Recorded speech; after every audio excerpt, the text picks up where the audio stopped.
Hello and welcome to 6 Paths. Today I will tell you about what if Naruto was a god among men, part 2. If you enjoy the video, give it a big thumbs up, and if you don't want to miss future parts, then subscribe to my channel and turn on the bell notification. Now let's begin. Naruto looked at the large pyramid that stood in the middle of the ancient ruins.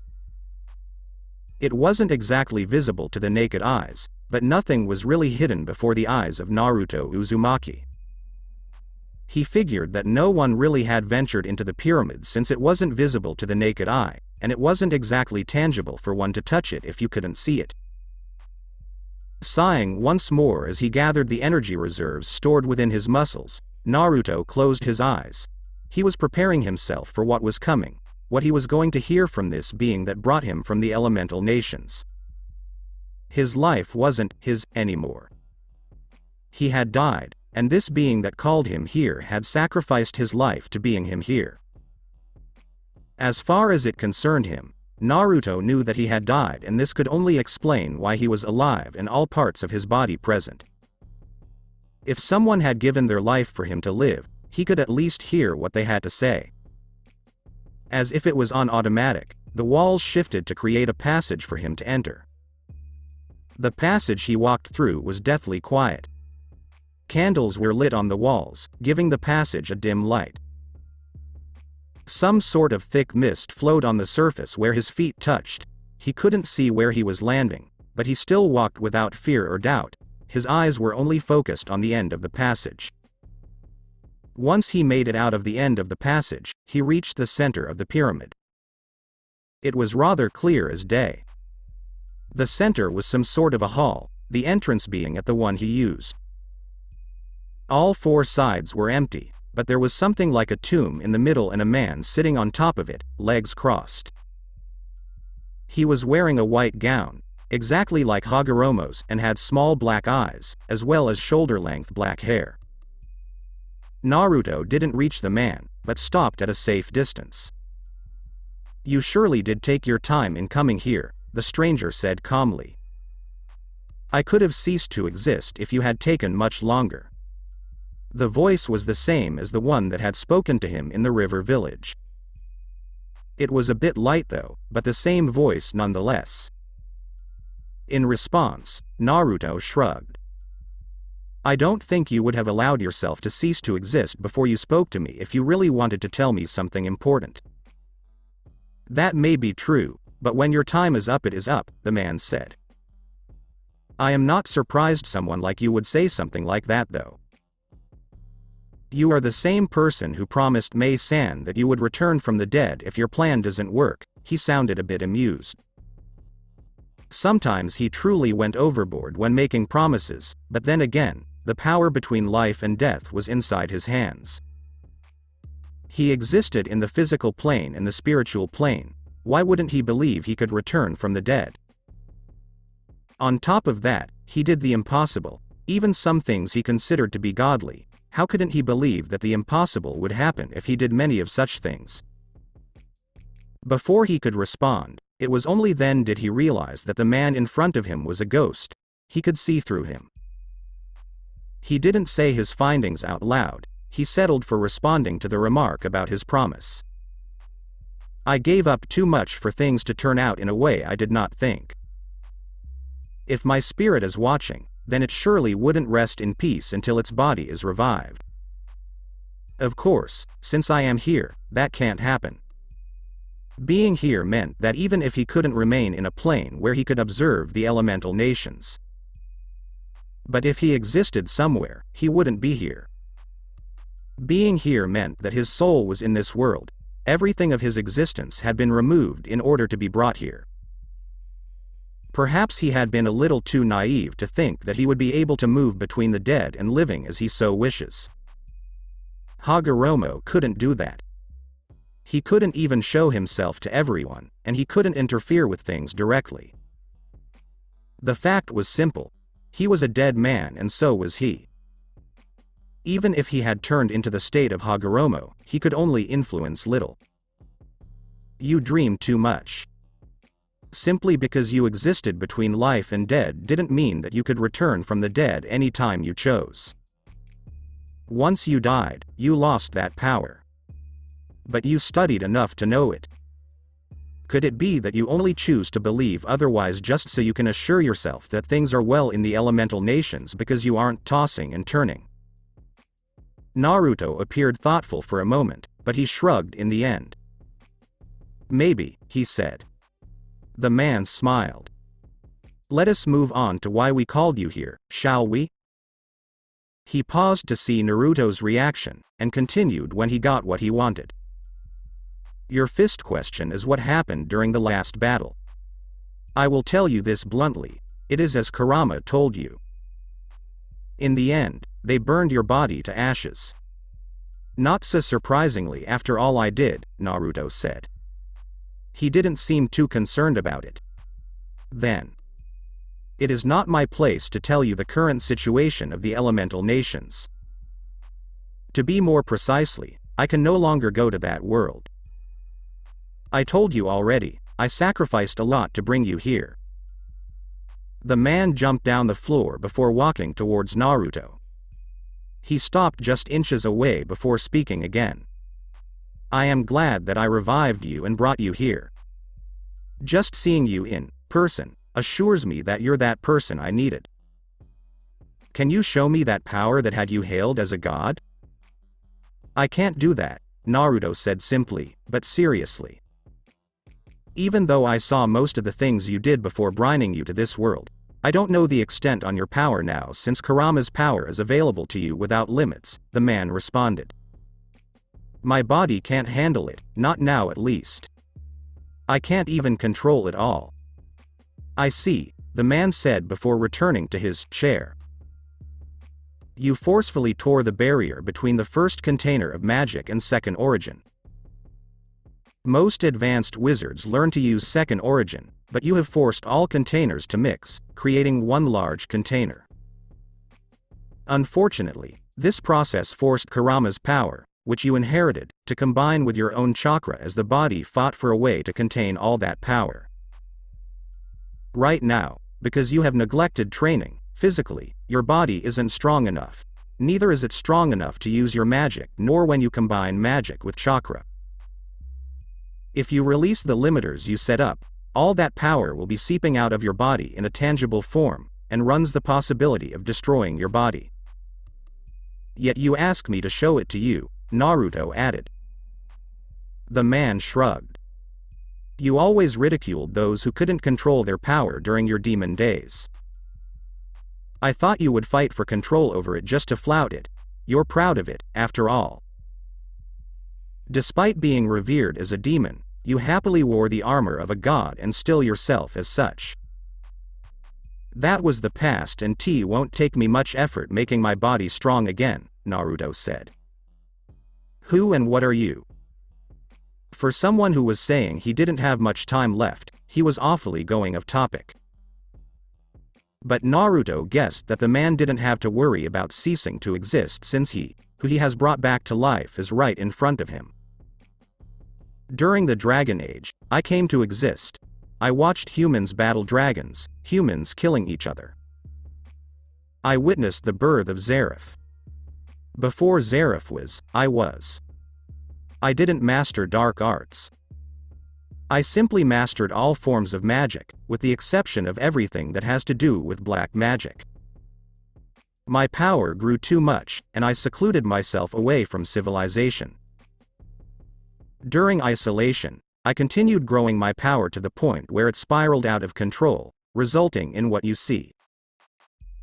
I was turned into a ghost. You could say it was my curse for choosing to live in isolation rather than saving the human race during dark hours when I had the power to do so.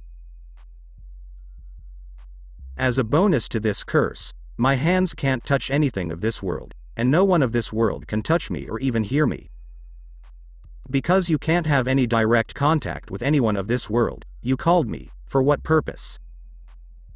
When I lost my body, I realized that I should have taken part in the fight against evil. I saw myself as God because of my power, arrogance grew and I chose not to see myself as a human anymore. I thought there was no need for a god to involve himself with human matters. It was better to allow humans to solve things themselves. Perhaps I simply did not care about my kind, and when came to care, tea was already too late. They did solve things and some peace settled after Zancrow disappeared. But over the past years, evil has been accumulating in a mass, and I fear the human race may see its end. You already know of Magnolia. He will someday appear in this world, again, and I tell you.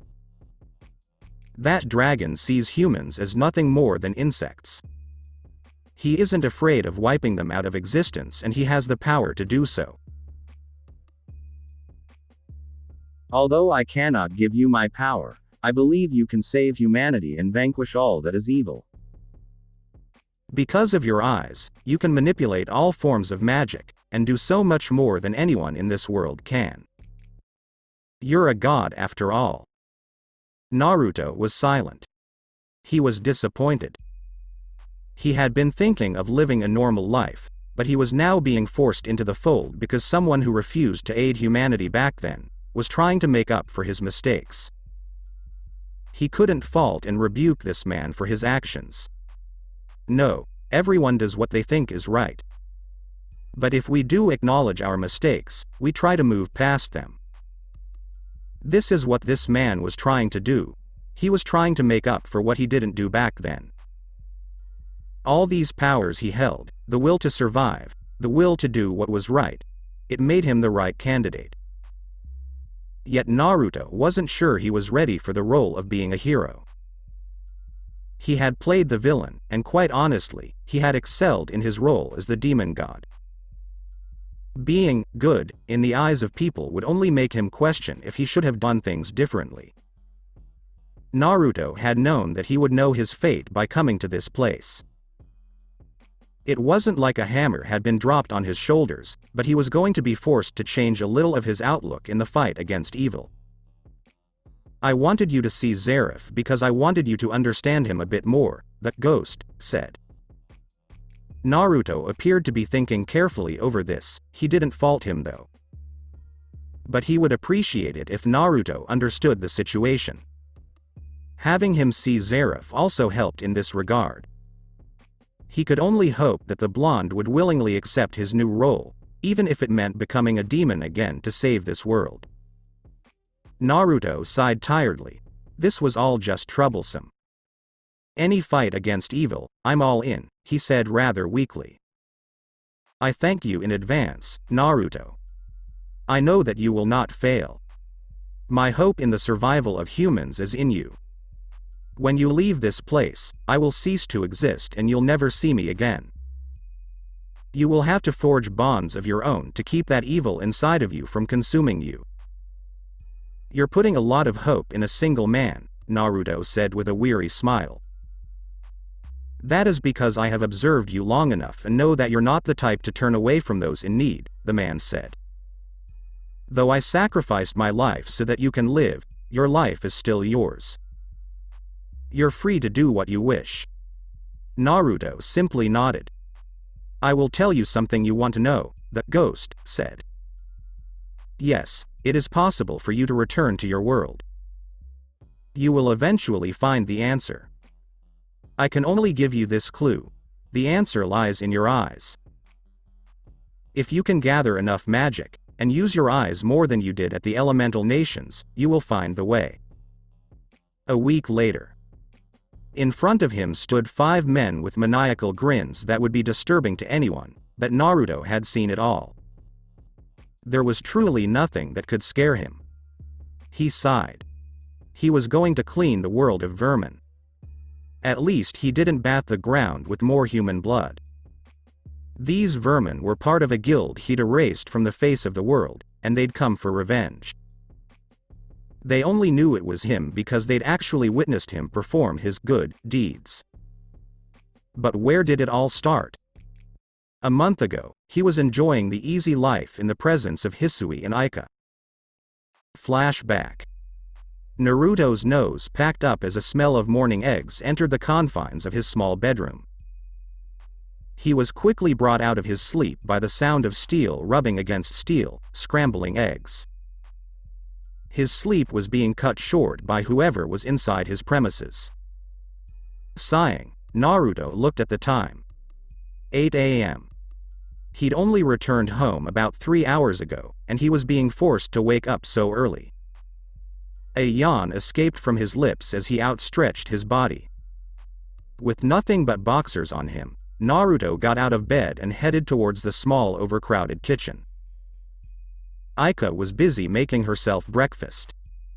The blonde sighed when he looked at her. He had known her for about 4 months now and has been working with her for that period. He did meet her at work after all. It was around the time staff members for late night shifts were on shortage since the ones who were doing the shifts had quit because of the unbearable working conditions. The drunkards he served were quite persistent in their efforts to grope the workers during weekends since many didn't work around the time. Given that many didn't work, it meant that there were much more customers during weekends than weekdays, and that only meant more trouble for them. Some shameless perverts were not even afraid to slap staff members for refusing to be groped. Aika was a little bit kind, and she didn't possess the kind of stone-hardened heart to fight back with her fists when things were going south. The problem was her financial troubles.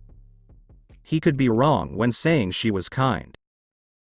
When people were in dire situations, they tended to do anything, even wearing the mask of kindness to fool people to get what they wanted. Such things were no strange in the shinobi world.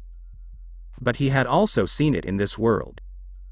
People did everything they could to secure their riches, to get what they wanted. There was not a corner without darkness.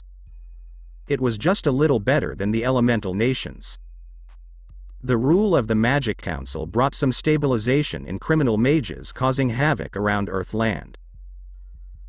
In the elemental nations, villages only cared for their own interests, so even if there was a dangerous criminal on the loose, they wouldn't feel obliged to order the elimination corps. While inside this capital of fury, things were calm and quite refreshing. But people still suffered within this rich place. Aika was suffering. He didn't know her full story, but she had financial troubles. The only reason she kept up with the shit of those drunkards for customers at work was only because she had to. She needed the pay the job gave her. The woman even worked 2 jobs, one during day and another during the night. "I didn't know you loved me this much, Aika-chan," Naruto said, walking over to the black-haired woman. "To come here in the morning and prepare me breakfast is so sweet. I would marry you right now." Aika turned to face Naruto. Her lips pursed into a sad smile before she responded. "Not for you," she said. "But I wouldn't have a problem in marrying you." "Really?" Naruto's eyes were a little wide, with a huge grin threatening to break free from its shackles. "No," Aika said, crushing all of Naruto's dreams with one slap. "You're a pervert who is always ogling every beautiful thing he sees. Honestly, even when you're walking with me, you always look elsewhere when another tramp walks by." Well, at least he didn't go sleeping around. Even though he was always hitting on everything nice he sees, he was never quite serious about anything. If Aika were to be honest with herself, ever since she met him, she had never seen him with a girl inside his apartment. She had never heard any girl from work or any of the loyal customers saying they banged him. That was something, since every time he retires from work, he was always taking a girl back to her home, a drunk lady who probably stuffed her tongue down his throat a couple of times before they even left the bar. No one could deny that he was good-looking, and his kind smiles, flirty behavior only ranked up some good points for him, and not every woman liked the kind though. He had consoled a number of customers who were going through a rough patch, and often they tended to throw themselves at him to thank him. Naruto didn't seem to mind hitting anything that has sizable breasts. Although he acted like he didn't, he wasn't actually that much of a sex-obsessed fellow. The thing that brought her closer to him was his kindness, one thing he always shows to everyone. Even those who hold a grudge for things that happened at work. He was always the supportive man, always looking out for others. Well, He would probably make a good husband. That wasn't nice, Aika-chan, Naruto said, now standing just away from her, leaning against his refrigerator. What is the occasion? I don't remember giving you spare key for this. Aika didn't respond. She continued to prepare her breakfast. Once finished, she sat down at the dining table, within the crowded kitchen, while Naruto stood still, leaning against the fridge. I am hungry, she simply said. I can see that. Naruto didn't move. He just continued to stare at her as she stuffed down food down her throat. You didn't seem hungry a few hours ago when we was at work. There was something bothering her, otherwise she wouldn't have come here to eat. He had given her his spare key to crash anytime she left she needed him, or just to relax at his place. Her neighborhood was quite hazardous as demons wearing the mask of flesh were always parading around. It was also quite noisy, and wasn't that close to this place. Her situation was what made him always remind her that he worried about her. Although she almost accepted whatever shit that was thrown at her, she never gave up on her desire to live. Regardless of whatever she had to go through in her life, she was always moving forward, striving to improve things, and she had no one. He liked her for that. The fact that she was still fighting meant that she had yet to lose hope. I got evicted, Aika responded without looking at Naruto. Her eyes went towards his couch where there were 3 bags, presumably loaded with clothes only, and I have nowhere to go. This wasn't what he was expecting for this day. He had expected his day to be just fine, problem-free. But he had promised that as long as he could, he would always look after her, he would always offer her his support and help. Promises were sacred oaths he held very highly, and it wouldn't do well to his conscience to break them. Where are the rest of your stuff? Naruto asked as he sat across her. I sold them. Aika paused for a moment to swallow her food. Her eyes still didn't meet Naruto's. I needed the jewels, but it wasn't enough to get a new place. When did this happen? She looked fine when they were working, and she couldn't have been evicted this morning since she wouldn't have the time to sell her furniture. This only led him to a conclusion that she had been without a place to stay for a few days now and she has been wandering around. Her presence here only meant that he was her only hope. A few days ago, she refused to be precise with her response. But this time, she looked at Naruto straight in the eyes, and all he saw was a sad and tired young lady who had seen too much already. I hope your offer still stands. A sad smile formed as she waited for his response. I'd never turn you down, Aika-chan. After all, I did give you a key to this place, Naruto said in a warm tone. Like I said before, if you want to make this your home, you're welcome to stay here as long as you want. Aika managed a small happy smile. Thank you, Naruto, she said. You know, I might just end up marrying you.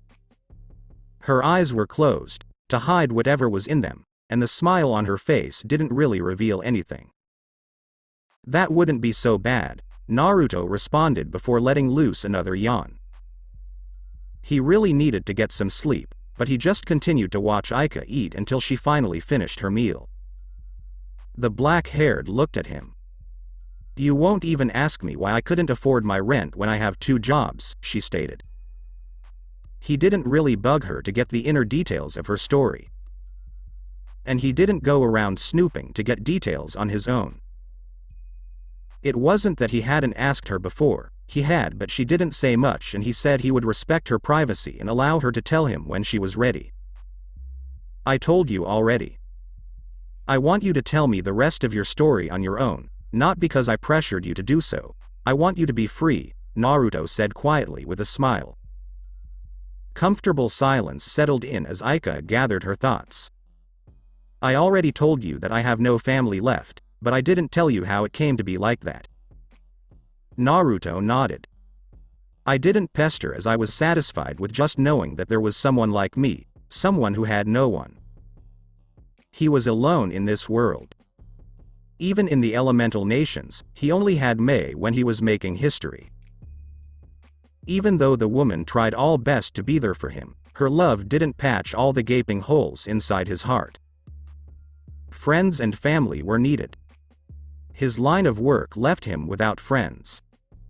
The only people he could call family were those liars, Jiraiya and Tsunade. The old man had been his family, but he sort of lost that when the man was revealed to be a deceitful old fart who only thought of the good of Konoha. Being in this world, he had no connections with anyone. He was all alone, just like her. I was happy too. You have no one, but you're always smiling, and looking out for others, Aika said. If there is an important lesson I have learned about life, it is that happiness you create for yourself. Everybody have their own mountains to climb, everyone has a problem to solve. When you start comparing yourself with others, you only serve to give yourself more problems and stress. When you're faced with a burden, no matter how heavy it is, always try to look forward. No matter how many times you fall, always try to get up. There is no shame in grabbing someone for support. Taking that step only means you recognize your limits and that you need someone to help you out. Lying down to mope doesn't solve anything. But what you, Aika, are doing will solve something. Don't ever let the things on your shoulders stop you from smiling. Carrying burdens only mean you carry an extra weight, it doesn't mean you have to allow it to suck out your happiness. So long as you have hope, you can always smile.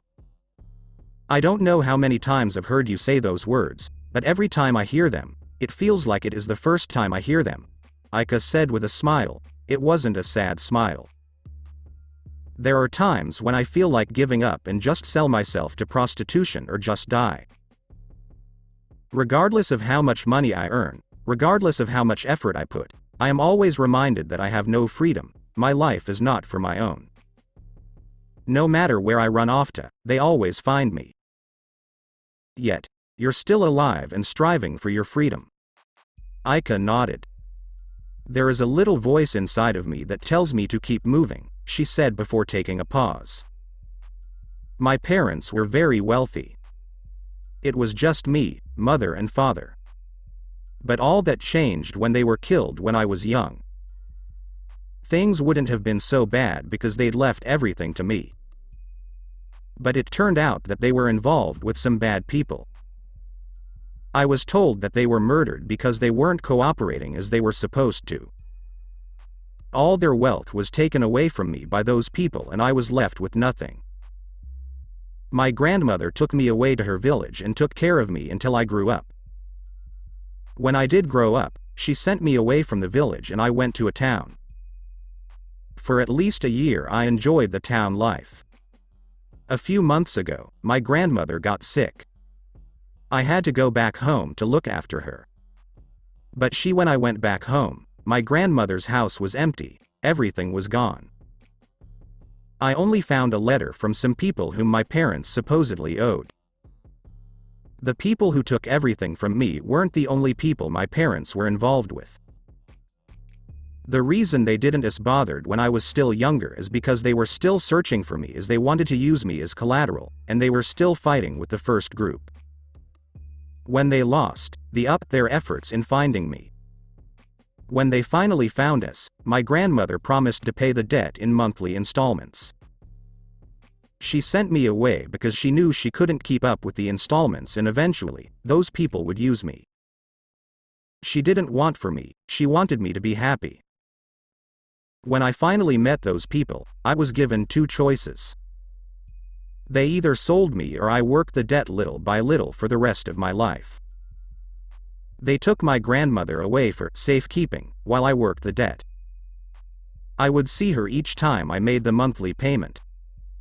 Before I moved in here, they stopped allowing me to see her because my payments were too low. But since she was sick before they took her, I knew she had probably died since they probably didn't good care of her. And so, I ran away and came here. But they still found me, and beat me up while threatening to sell me to slavery if I ever ran again. I had to get 2 jobs because of it. I was told that my debt was lifelong, and until I died, I would still pay. The money she was making couldn't be much to keep them from doing anything. Unless she was getting them 20 million jewels every month, then it would be understandable. Her day job did make a lot of money. Naruto concluded that those people had many people like her who they extort money from. If they had like 100 people under their thumb paying around 500 jewels a month, then they wouldn't sell her to slavery. Selling her would only bring them once-off money, but this way, money entered their pockets every month, keeping a good flow of cash. Did you get the names of these people? Aika looked at Naruto curiously before responding. They called themselves the Dark Sith.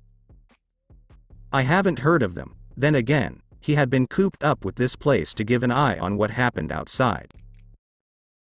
We will figure something out, Aika-chan, and I assure you, I will help you solve this matter, even if it means wearing the mask of God to grant your wish. Aika looked at Naruto with a somewhat amused look on her face. The mask of God? Don't make a promise you can't keep, Naruto. She just couldn't picture someone like him wearing a mask of God. But he did make many wishes come true. Naruto Uzumaki always stays true to his promise. Naruto exclaimed as he stood up. He walked over to Aika and took her plate before placing it on the sink. He then returned to her side. She wasn't going to her day job, which only meant she had been fired for sleeping at work.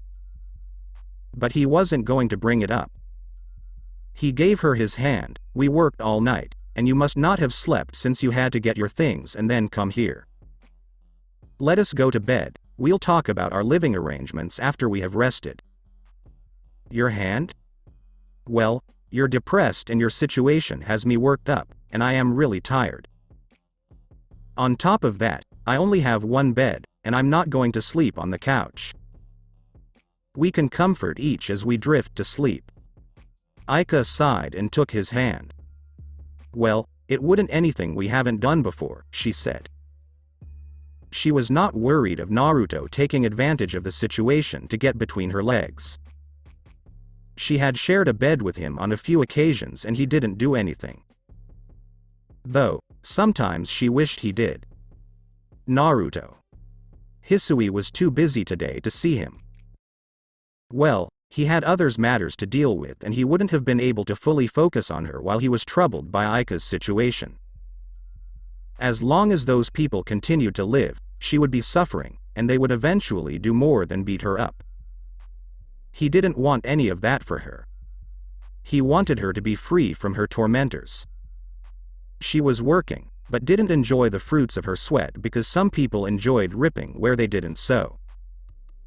Naruto had been too ignorant of things since coming here.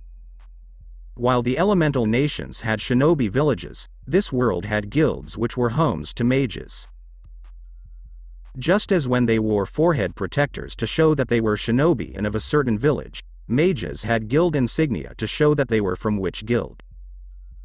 These guilds were spread all over Earthland, and if Naruto wanted, he could have made a home in any of these guilds. He was positive that life wouldn't have been so bad. He had lived as a shinobi in Konoha while keeping a happy face because he was happy. Being a mage wasn't all that bad. But it didn't offer him a chance to live a normal life, hence his choice to stay over here and ignore the guilds. There weren't just good guilds around Fiori. There were also dark guilds. The title says it all. You expect a dark guild to be doing what is called evil and everything that has to do with darkness. On his way to the capital, he'd come across one of these despicable guilds who are formed with the idea of doing that which is evil and he dealt with it accordingly. But since then, he had stopped looking out there, keeping a blind eye on the dark alleys of the capital, and choosing to look at the happy smiles of some who chose to live happily. But he couldn't ignore it anymore. He wasn't going to do anything drastic though. He would try to negotiate with these people before doing anything. Sometimes it was better to communicate than to use fists outright. Diplomatic didn't usually work in the shinobi world, though. Shinobi only listened when a kunai was pressed against their necks. He hoped it would be a little different. But the hope was little. He needed to get millions of jewels to settle Aika's debt.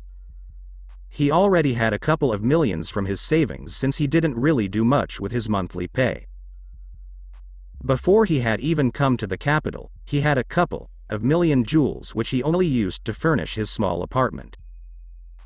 His rent wasn't even that high and he had no responsibilities whatsoever. He had many ways to get the jewels he needed, all good ways. He could join a guild and do many jobs. He could sell some of his products to willing buyers. Joining a guild wasn't on his cards at this moment. Selling some of his products was going to do it. And he knew who would be willing to buy, and probably cough up a couple of millions in jewels. Since Hissui was busy, he could use this chance to get it done. Sighing, Naruto walked away from the library and headed towards the royal castle. He wasn't going to see Hissui, she didn't even know that he'd set foot in the place before. When a stranger arrives in the capital and quickly befriends the princess and even develop a working relationship with her, the higher-ups in the royal family become suspicious. Even he would be suspicious about who his child was hanging out with. Naturally, the head of the royal guard approached him one day and brought him to the castle to discuss a few things. Basically, he had been called for an interrogation. For obvious reasons, the princess wasn't told about it. It wasn't that Hissui was a puppet in the royal family. No, it wasn't like that. Hell, the young lady had more authority than anyone other than the king himself. Even the prime minister listens to her. She probably had more brains than chief of the royal guard. Once Naruto reached the gates of the castle, he told the guards who he was and whom he wanted to speak to.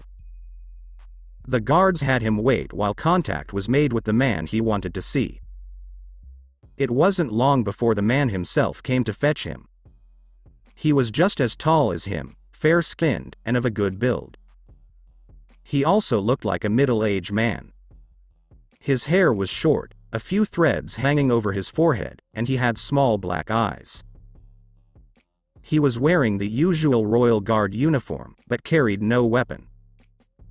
Naruto, the man started with a smile. Come on with me. Naruto really didn't like the kind of smile this man gave him. There were many snakes in this world and in the previous. There was no hiding from them. No matter where you go, you're always going to come across this kind of people. This man cared little less for him, he cared about doing his job as head of the royal guard. These were the kind of people who'd probably discard their family and everyone else for the sake of their jobs. It was a bit hypocrite of him to think of such. He did after all discard his friends in favor of seeing through his goal. Perhaps the man was even better than him. He had something to offer, and this man had been patiently waiting for it. His abilities with seals was known to these people as they made it their business to know everything they can, for security reasons they would say. He could be wrong, and this man wouldn't throw him out once he gave what he had to offer. The times of peace have dulled his once sharp senses and he was probably rusty in fighting since he hasn't fought during the 6 months period he had been here. Naruto continued to keep his silence as they walked within the passages of the castle heading towards the royal guard facilities. You're awfully quiet, Takada said. But I am told that you're a rather talkative person when with the princess. There wasn't a hint of anything. What Naruto did know about this man was that he cared for the empire, and was loyal to the royal family. He had lived with betrayers long enough to be able to sport them even when his once sharp senses have now dulled. Time and place, Naruto offered his response in a quiet tone. The place mattered and he wasn't familiar with this man to start bubbling about this and that. He had only met him when he came to look at some of his fine work as the princess had said he did some excellent work. He was a willing buyer for the royal guard, but back then, he had refused to sell. He had to do it now. I didn't think you minded such things. If your actions towards the princess are anything to go by, the man said, looking at Naruto at the corner of his right eye. My actions towards the princess. He hadn't done anything wrong to Hissui. He has been nothing but a good and loyal partner to her. He always respected the boundaries, well, in most cases. Takada nodded. You seem to have grown rather close to her enough to invade her personal space. Of course he had heard of the incident that occurred a few days ago. He didn't have anything particularly against it. It was somewhat refreshing to know. We get along quite well and sometimes I get a little too excited. Naruto paused for a moment to ask a question. Is it wrong to be in the personal space of the princess? I'd imagine that it would be a problem to the royal family to have a nobody getting a little too close to the Princess of Fury. Takada chuckled lightly while shaking his head. What do you think of her? Naruto didn't have to think twice to offer his response. She is a kind young lady who loves her country. She is willing to do anything to protect it and has the heart to make decisions that have to be taken by someone in authority. She is also rather intelligent for her age. Well said, Takada said with a smile. It is because of what you say that the king permits the princess to do as she likes. She doesn't report to her father when she is doing her experiments, not even when she uses large amounts of gold to buy the equipment she needs. Hissui Haim is not a child, and everyone knows she can make decisions on her own. If she doesn't have a problem with you invading her personal space, then we will accept that. Personally, I have nothing against you. You're not doing anything to draw her away from her duties as a princess. In fact, you help her.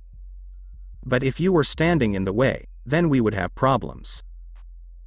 He already knew that Hissui wasn't just seen as the child of the king. She wasn't just a young woman. She was a capable leader who is responsible and loyal to her country. She didn't seem to realize it herself that she was trusted with almost everything. Her father would probably give her the reins and very few would complain about it. She commanded noteworthy respect from everyone in the royal castle. That is good to know, Naruto finally responded with a sigh. Perhaps he had been wrong about this man. He appeared to have no problems with his relationship with Hissui as long as she did her job and didn't bring shame to the country because of him. Why do you think that Princess Hisui's personal guard is able to leave you alone with her without worrying about her safety? The job of a guard is to be an attendee of him, her that he guards at all times. In fact, as long as the princess is outside this castle, her guard must always be watching her movement. Failure to do so is incompetence. If something were to happen to the princess while he guard wasn't by her side, then he would have to account it. The man risks much by allowing the princess to be with Naruto alone. If evil people were to be on the loose, running after the princess's life, then someone would be needed to fight them. If the personal guard wasn't there, who would fight for the safety of the princess? The princess said something about it being safe with me. I imagine it is because she knows I have no cruel intentions towards her. If there was little suspicion, I believe I would have been removed away from her some time ago, Naruto responded with a thoughtful look. That is part of it, Takada said. We have indeed checked everything about you, but aside from a few incidents some months ago, there has been nothing about you. It is like you just popped out of the blue. We're not concerned about it though. After studying your activities in the past months, we have concluded that you're an honest person. This is why you're allowed to spend time with the princess. Naruto nodded. He would be surprised if they suddenly said they knew where he came from. His background would remain a mystery until the time is right to spill the beans. It was still understandable that they'd go through all lengths to protect the princess. She was the future of Fury after all. The main reason I have no fears of the princess's safety is because I know you're a mage, a capable one for that matter. The bomb was dropped. Naruto didn't show any physical reaction to it, nor did the expression on his face change. He had experienced too much to lose his composure. So far, he only showed skills in runes, seals. He never told anyone he was a fighter.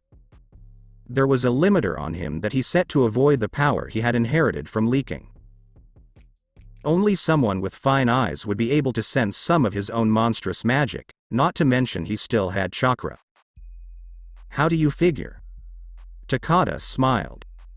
When you have lived as long as I have, nothing much can miss you. Your posture is always relaxed, never showing that you're on guard. You do nothing out of the ordinary to reveal that you're a capable mage, but your eyes say it all. And regardless of much you try to hide your magical power, you can never suppress it completely. I did tell you that I know of your activities before you came here. I see, Naruto said, as I suspected, you're a former wizard, a strong one for that matter. He would still not deny nor confirm anything the man had said. It was safe to keep it that way. I don't know about that, Takada said as they went through large double doors. The room they entered was more of a training facility than anything. There were 4 men doing some light exercises. Follow me, Takada ordered the 4 men. They went through an exit in the training facility. It led them straining to what appeared to be a battlefield. Naruto guessed this was where they tested weapons. It was behind the castle. The terrain was nothing but clear ground with a few craters. There was not a single blade of grass. The 4 men went on to stand beside Takada holding their spears. You came here about that offer, I presume. Naruto nodded. I already told you that I wish to bolster the offensive and defensive power of the Royal Guard. Now, I have come to realize that though we have many men, they lack quality to go against mages. Some of them can't even wield magical weapons probably. Takada shook his head. I have been looking for different methods to improve the quality, but nothing has satisfied me so far. The strength of an army isn't always determined by individual effort, but by the collectiveness of the group. A weak army weakens the country, and a strong army does the opposite. Without drawing out the quality and sharpening the skills of individuals in a group, they can carry fancy weapons but still lack the expertise to use them. I have come to understand that the weapon doesn't matter much, but the one who wields the weapon is what matters. I can give you something that will strengthen your weapons, but if your men do not have the mental edge to wield them probably, it won't make any difference. Takada waved his right hand in a dismissive manner. Don't concern yourself about that. I will deal with it. Naruto nodded and motioned for one of the guards to give him his spear. The blonde pointed it at the barren ground before it shot a laser beam that traveled for a small distance before dying down. This is the normal shot of the spear, he said as he touched the tip of the spear before pointing it at the clear field. This is after I have touched it. A blue round magic seal formed at the tip of the spear. A blast that tripled the first one in magnitude shot out of the spear and traveled a longer distance before hitting something and exploded. Naruto turned to face one of the guards. Shoot me, he said. The man didn't need to be told twice. He pointed his spear straight at Naruto and shot a laser beam that went straight at the blonde. Naruto pointed his own spear at the beam before the same blue magic seal appeared. It was twice as big as the fist one. When the beam connected with the seal, it was absorbed. Impressive, Takada said. Increase offensive power in a shield that absorbs magic. Naruto placed the spear on his right shoulder before he responded. This weapon was designed to utilize the magic within the wielder. In other words, in order to use it, one must push her magic into the spear. In most cases, it works better for those who have holder kind of magic.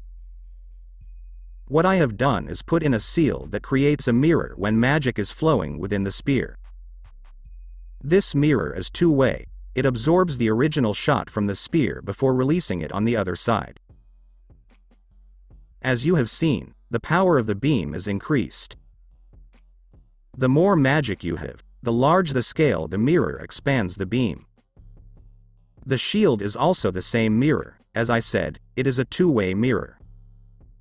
When any form of magic is coming, you erect the mirror and it will absorb the technique. However, depending on the strength of the wielder, there will be limits with how much the mirror can keep absorbing magic. There is a possibility that it won't be able to absorb powerful magic. The magic that is absorbed can either be stored within the spear. When it is stored, it means that you no longer use your own magic but continue to shoot the magic you have absorbed. You can absorb and then release it in the same time as it is a mirror, it is more like reflecting. As I said, there are limits. If you absorb too much magic, this thing will explode and it might be nasty. Takada was silent for a few moments as he sorted everything that Naruto had said. This seal, how do you apply it? And can it be erased? What I have done now, write it down on the tip of the spear with my magic. In this form, it can't be erased. As long as the spear remains, the seal will always be present. Another way to apply it is to engrave the seal markings when the spear is being crafted. In this way, it doesn't matter where you put it. Don't I have to understand the seal in order to activate it once it is engraved on the spear? Naruto shook his head. As long as there is not fault in the formula I give you, it will activate on its own once magic flows through the spear. The blonde paused for a moment as he thought for a lighter way to explain it. In a practical way. What I will be giving you is like a stamp. Everything is already set. All you need to do is stamp that which needs to be approved without even understanding the mechanism behind the stamp. Is there anything else? Naruto nodded. I have also created a seal that can be used on the armors your men wear. Now, this shield can protect one from physical attacks and purely magical attacks. Its durability depends on the damage the wearer receives. It doesn't matter how strong you are. If the shield takes considerable damage, it will break. There is also a token I formed that will increase speed of the one that applies. This will only be temporarily though. But the speed gained will be great and not so easy to deal with. Let us see this, shall we? You have thrown in theories, I want to see all these practically, Takada stated. Naruto nodded and motioned for the 4 guards to follow him to a good distance. Hours later. Naruto was tired. Hell, if it wasn't for the fact that Aika was probably waiting for him, he would have passed out already within the castle. It was already dark outside. They could just throw him in one of the spare rooms since there were many of those rooms in this place. That man had made him do so many things today. At least he didn't end up showing any of his magic to the man. He had seen that the man was a little disappointed that throughout his exhibitions, he didn't use any of this real magic or even use any physical attacks. He was always using the guards to do it and the weapons that were available to him. He wasn't that easy to read, and even when he was playing under that man's thumb, he wouldn't act so stupid and reveal things he liked to keep hidden. Overall, he was proud for being able to keep his guard up and never make a single mistake to give that man anything to read. It could only lead him to be exploited if he let his guard down and allow the man to know more about him. He hadn't denied nor confirmed that he was wizard after all. He was a little surprised when Takada told him where the princess was and had told him see her before he left. If it was to see the princess, well, Naruto didn't relent. He allowed of the guards to lead him to the princess's quarters. It would be for the first time he would be seeing her at home. He always saw her at the library and never within the castle. Once they reached the doors, leading to Hisui's quarters. More guards were stationed outside the large doors. Well, it was for security. Even the most fortified places have been infiltrated by evil geniuses. There was no place that was secure to some humans. Still, Naruto didn't think there would be anyone who would want to harm the kind princess. She had no problems with anyone. Naruto was allowed entry into the quarters. From first glance, there was no doubt that this was the home of a princess. Lights glittered from the ceiling in the living room. Naruto didn't look elsewhere. He just went down to make himself comfortable on the couch. A few minutes passed and the princess finally came around. Her surprise at his presence was evident on her face and tone. Naruto. She walked over to him carefully, looking at him questionably. Did you break in here? She sat down on a sofa just away from Naruto, on his left side. Naruto shook his head with a smile. He was tempted to say yes, but time wasn't on his side. I wanted to see you because you didn't come for our study today, and I am going to be away for a few days. She still wore her normal outfit even inside her comfort zone. He had expected her to be wearing something different. He wasn't disappointed though, the view was just fine. Are you going somewhere? And did they just allow you in trance just like that?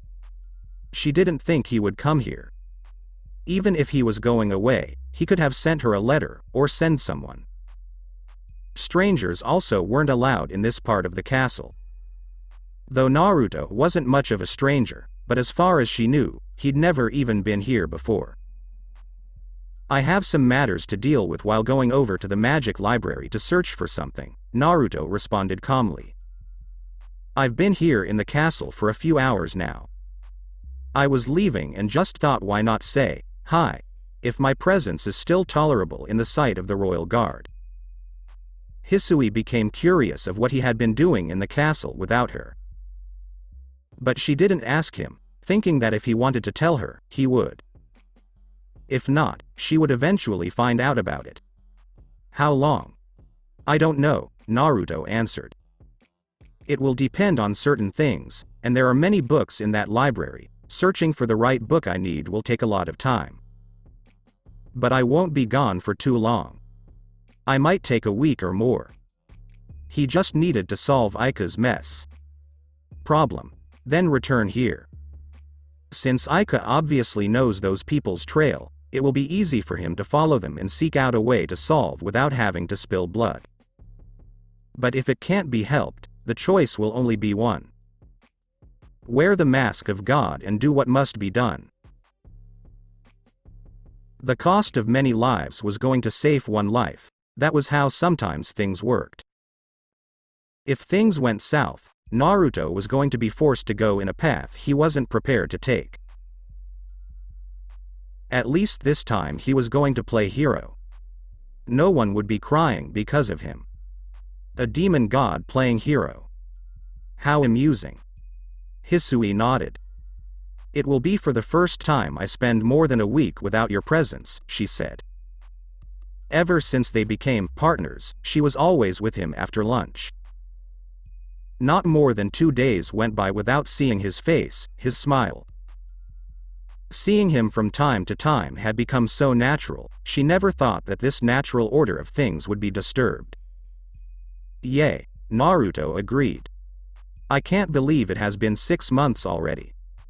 Time has moved a little faster. Well, when you had things to do, there never seemed to be enough time. Still, it was overall fun being in this place. Time surely moves fast, Hissui paused, appearing thoughtful. A small shrug of her shoulders followed before she continued. What are you going to look at in the magical library? Time travel magic, Naruto sighed. He was going to reveal this to the princess. A few days ago you told me that you were trying to learn dimensional travel magic and attempt to develop it. My study on teleportation came as a result of something along the same lines as your research. You see, over the past year, I had been trying to understand if it was possible to time travel, and if it was, I wanted to see if I could create magic that would allow me to travel through time. Since Kurama's voice disappeared, and he was just in a new world. The thing he had died, and suddenly thrown into this world. Kurama had thrown two possibilities. Kakashi's Kamui and the one about a second chance given to him by Kami. There were many questions that he had, and to answer them, he had to know if time travel was possible. Surprised, Hissui asked, "Did you get somewhere with it?" "Only the bossy. I did some research, but I stopped when I came here, instead of searching for how he'd come here. He had chosen to live his new life. Honestly, he wanted to know how things ended up in the elemental nations. But obsessing about time travel wasn't going to make him happy. Hence he discontinued with the research. Since you brought it up, I will look into it while at the magic library." "Why did you stop?" "No, before that, why would you want to travel through time?" "Most people who wished time travel was possible were those who wished to go to the past and change things. It was often sad people who couldn't move on with their lives. I stopped because I enjoy my time here, it has been truly refreshing. As for my reasons, I will tell you someday." Hissui was positive she saw a flicker of sadness in his eyes, even if it was for a second. "Why continue now? You brought up the subject, and since I am going to a place where I might get vital information, why not? It is something I'm doing for you." Naruto then stood up. "Well, I better be leaving or Aika-chan will be worried about me." "Aika-chan. I never told you about her." "Well, they didn't talk about their personal lives during their meetings. She is my new roommate." Hissui stared at him blankly for a few moments. "Naruto," she started quietly. "Is she your girlfriend?" "No, not at all, she is a friend." Again, Hissui stared at him blankly for a few moments before responding. "Naruto," the tone was quiet. "Your apartment only has one bedroom, are you going to be sharing a bed with her? I don't think you'd sleep on the floor and you would never allow a girl to sleep where you can't." Naruto blinked, twice. "Like I said. She isn't my girlfriend," he said a bit quickly. "I don't want you to find out from someone else as to why I was here. I was helping Takada-san make some improvements on the weapons of the Royal Guard." He changed the subject. Hissui stared before shaking her head. "What kind of improvements?" "That is for another day." "I am really late," Naruto said. "Stay safe, princess." "Should I walk you?" Naruto shook his head. "I'm gonna be running when I leave here. I don't want Aika-chan to worry about me. If you walk me out, I will be slow." Hissui nodded. "Well, next time do stay for dinner," she said with a small smile on her face. Naruto's apartment. "Where have you been?" This was the greeting Naruto received as soon as he stepped inside his dark sitting room. The woman didn't feel at least happy about his late coming. The kind of tone she used was enough to send chills down his spine. If they were a couple, he wouldn't be get any for some time, not until he went down on his knees to beg for mercy and forgiveness, after a full explanation of what had made him return home late. Good thing she was just a friend. Naruto pressed the switch of the lights on the left side of the door so that he could be able to see clearly. He almost jumped up and ran back to the royal castle to the comfort of Hissui when he saw the look Aika was giving him. He couldn't really explain it, but it was somewhat frightening, especially since he wasn't expecting such a look from her cute face. The blonde put on a smile. "You don't look happy," thumbs up for stating the obvious. "You can tell." A sarcastic response came from Aika. Then, "Do I have to hold a stick or are you going to explain things?" While she wasn't actually mad at him for staying away late, she was curious for the reasons that may have had him return this late even when he knew that she was waiting for him. They also have to be at work by 8 p.m. It was now already 7 p.m, and he didn't look like he was going to be ready for work. That man they called the boss was surely going to take a bite on their paychecks if they were late for work. This was one job she didn't want to lose, not until she found a better job that set the right environment for her. It was even bad that she had lost her day job, a real job that paid her a lot of money. Still, 2 jobs didn't do enough. If she lost this one too, it would certainly be inviting the hands of hell to drag her into a pit of torment. Naruto stood still at the door, unmoving. "When did you become my wife, Aika-chan?" Only the wife had to be the one to ask questions like that. Still, with the look on her face, she could actually play the role of an angry wife quite well. "If you're not going to explain, I will say this. Good night, Naruto," she said, standing up. "Don't touch my food, and I don't want you ass on the bed. I certainly don't want to be close to your breath. Who knows what you were exhaling?" Her tone was firm, bordering sternness, and she had already turned away from him, leaving him alone. Unfreaking believable. He wasn't supposed to eat the food he bought with his own jewels? He had worked hard to earn the jewels that purchase all the food she had cooked. Hell, he'd even sweat profusely for the money that purchased the comfortable bed she was going to be snoring in while he caught the shoulder of his small couch. Unthinkable. This was his damn apartment. While he was still busy with his thoughts, Aika turned around. A splitting grin on her face. "But of course, I am just kidding." Naruto blinked at that. She certainly looked and sounded way seriously. Seeing his look, Aika laughed before returning to the couch. "That wasn't funny, Aika-chan," Naruto said, walking over to the woman. He threw himself down on the couch, with his head laying on her lap. He was really tired.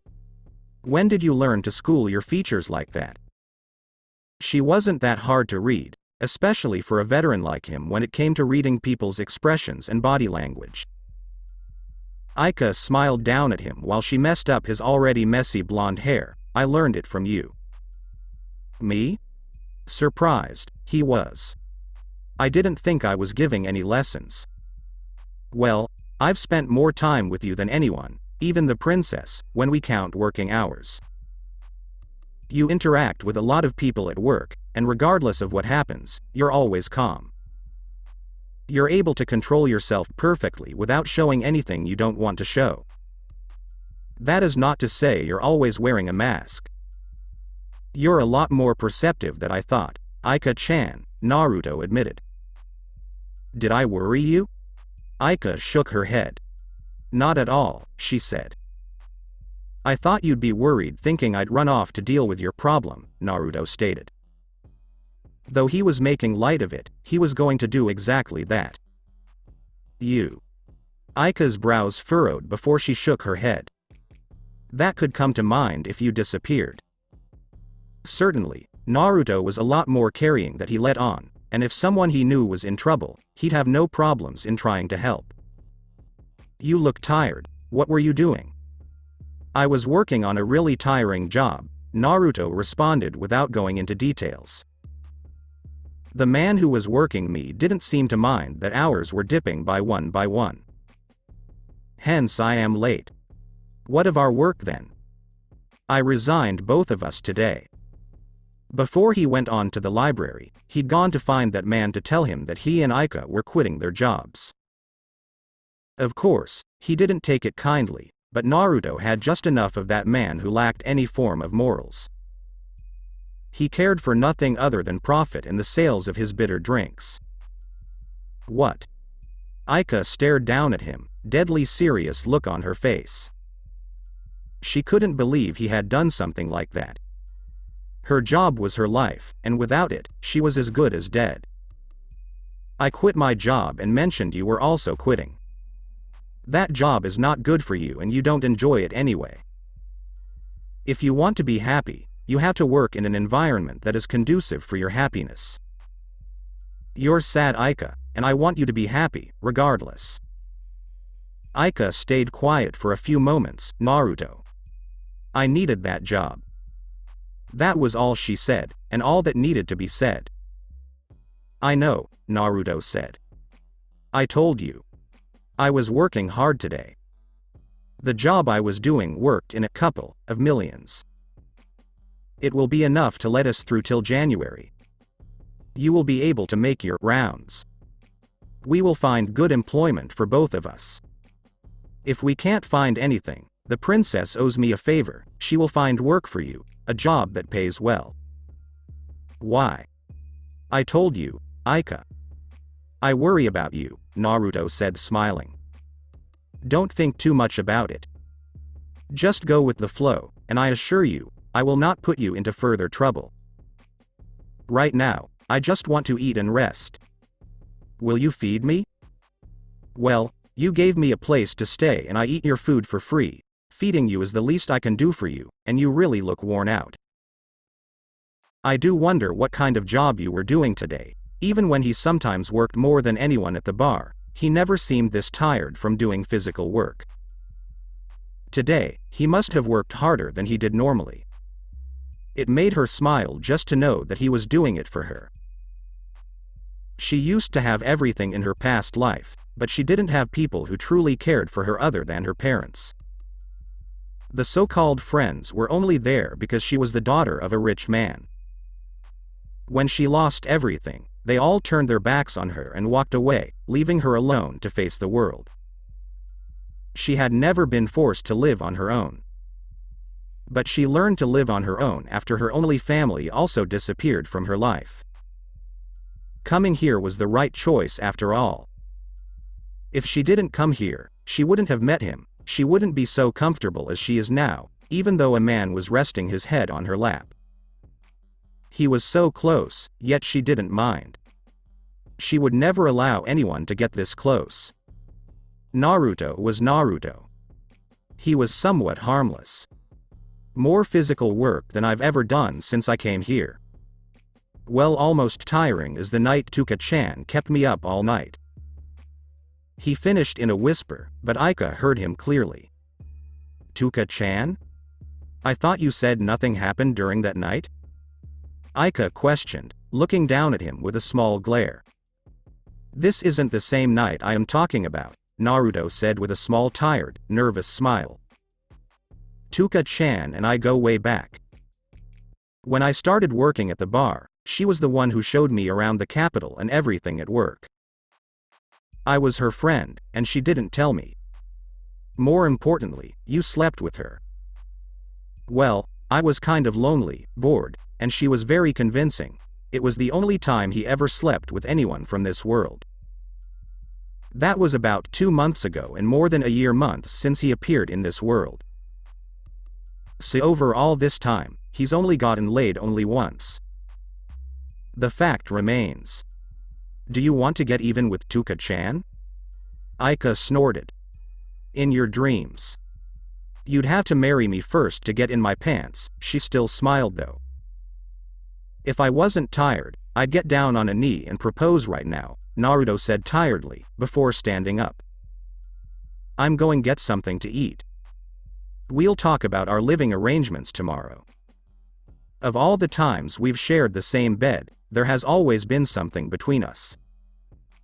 Even now, I'm really tired, so it's okay. Aika nodded. I thought you said you wanted me to feed you? The following day. It was still 5 a.m., but Naruto was already awake. He had agent matters to deal with, and before that, he needed to get to the royal castle before leaving. Aika too was already awake. She wasn't used to much sleep since she normally worked day and night. Naruto sat on the side of the bed while Aika lied down on the bed. I don't know how long my research will take, but it won't be no more than 2 weeks before I return. He'd already told her that he was going to the magic library to conduct some research. She didn't need to know about the other matters he had to handle. His visit to the library wasn't only being brought up now. It has been weeks now since the thought came. I just wished you weren't leaving so soon, Aika said with a sigh. This provides enough time for you to arrange living arrangements. While I like this place as it is, another room is needed for us to be able to live healthily. Naruto responded. With me gone, you can be looking for a place for us to stay. That isn't done for free, you know. I told you that I was doing a job yesterday, and what do you think I do with my earnings when you don't see me buying everything? Despite working in a bar, his earnings weren't that modest. The business wasn't a small thing after all. There were a lot of customers and more money that flowed into the business. Aika shrugged. I don't know. Maybe you have some family somewhere that you send money. There are about 500 jewels inside the safe in the wardrobe. Someone else will bring a couple of jewels at around 10 a.m. So don't leave before that person comes. Use the money to get a new place. It is okay if you wish to lease a new house, but don't move anything from here. I still wish to keep this place. Where do you get such jewels, Naruto? I mean, I only have about 35 jewels, and that is all I have, nothing more. Naruto merely smiled as he stood up. Just spend wisely and I will return soon. He didn't wait for the black-haired to respond, he walked away from the room. It was time to put on the mask of Kami. A large lightning bolt shot down the ground onto a large building, 4 stories high. The impact of the lightning didn't make an explosion, nor did it force the ground to shake despite its overwhelming size and speed. When it connected with the building, it completely erased it, leaving no trace of the building ever existing. The only thing that remained was a large crater and a blonde standing not far away from the crater. The building had disappeared in mere seconds. That is his 20th Dark Guild. There might be more than this number, but according to our intelligence, this is the number they've so far managed to associate with him. This is the only live recording we have, but according to eyewitnesses, that is the same spell he uses each time he destroys a guild. One member from the Magic Council said to the other members who were all standing in a circle while watching the recording of Naruto doing another job. The elderly man continued. The spell varies from size of the guild he has to destroy. He can make it big or small, but the results are always the same. Everything the spell touches is erased from existence. There hasn't been any report of anything surviving the spell. They were deliberating about the issue that had been brought to their attention. Recently, the number of dark guilds has been thinning down and a rumor went into the air. A man was roaming around the world destroying guilds with one spell. He has only destroyed on 3 outside of Fury, but they were closer to the borders. His actions were obviously focused on dark guilds within this country. Today, they were brought evidence of this actions. What do we know of him? Another member questioned. Nothing as of yet, Seagrain responded. There has been nothing at all about him. Our intelligence is still working on it, but they can't seem to find anything. Everything about him spans from 14 months ago. Before then, there is nothing. We don't know about his fullest capabilities. Our intelligence has only reported to seeing him use that spell only. They haven't reported him fighting anyone else, and we can confirm that he doesn't belong to any of our legal guilds. We don't know if he belongs to another dark guild and is merely weeding out the competition, the elderly man who had first spoken added. Nothing about their new subject had been found. There is no record of him being anywhere in early days or being a wizard, but the intelligence division did report that he was seen at the capital of Fury for some time. It isn't known what he was doing there. But it reports from their intelligence only say that he was living a normal life, but that was debatable. The report I recently read from one of our operatives makes mention of the fact that he is quite aware that we're investigating him.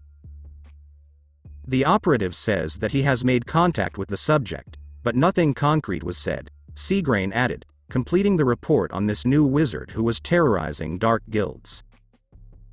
Are we going to take action against him? Yajima asked. The kind of magic he uses doesn't leave any trace of the humans he's killed. With each guild he has destroyed, he's disintegrated many dark mages.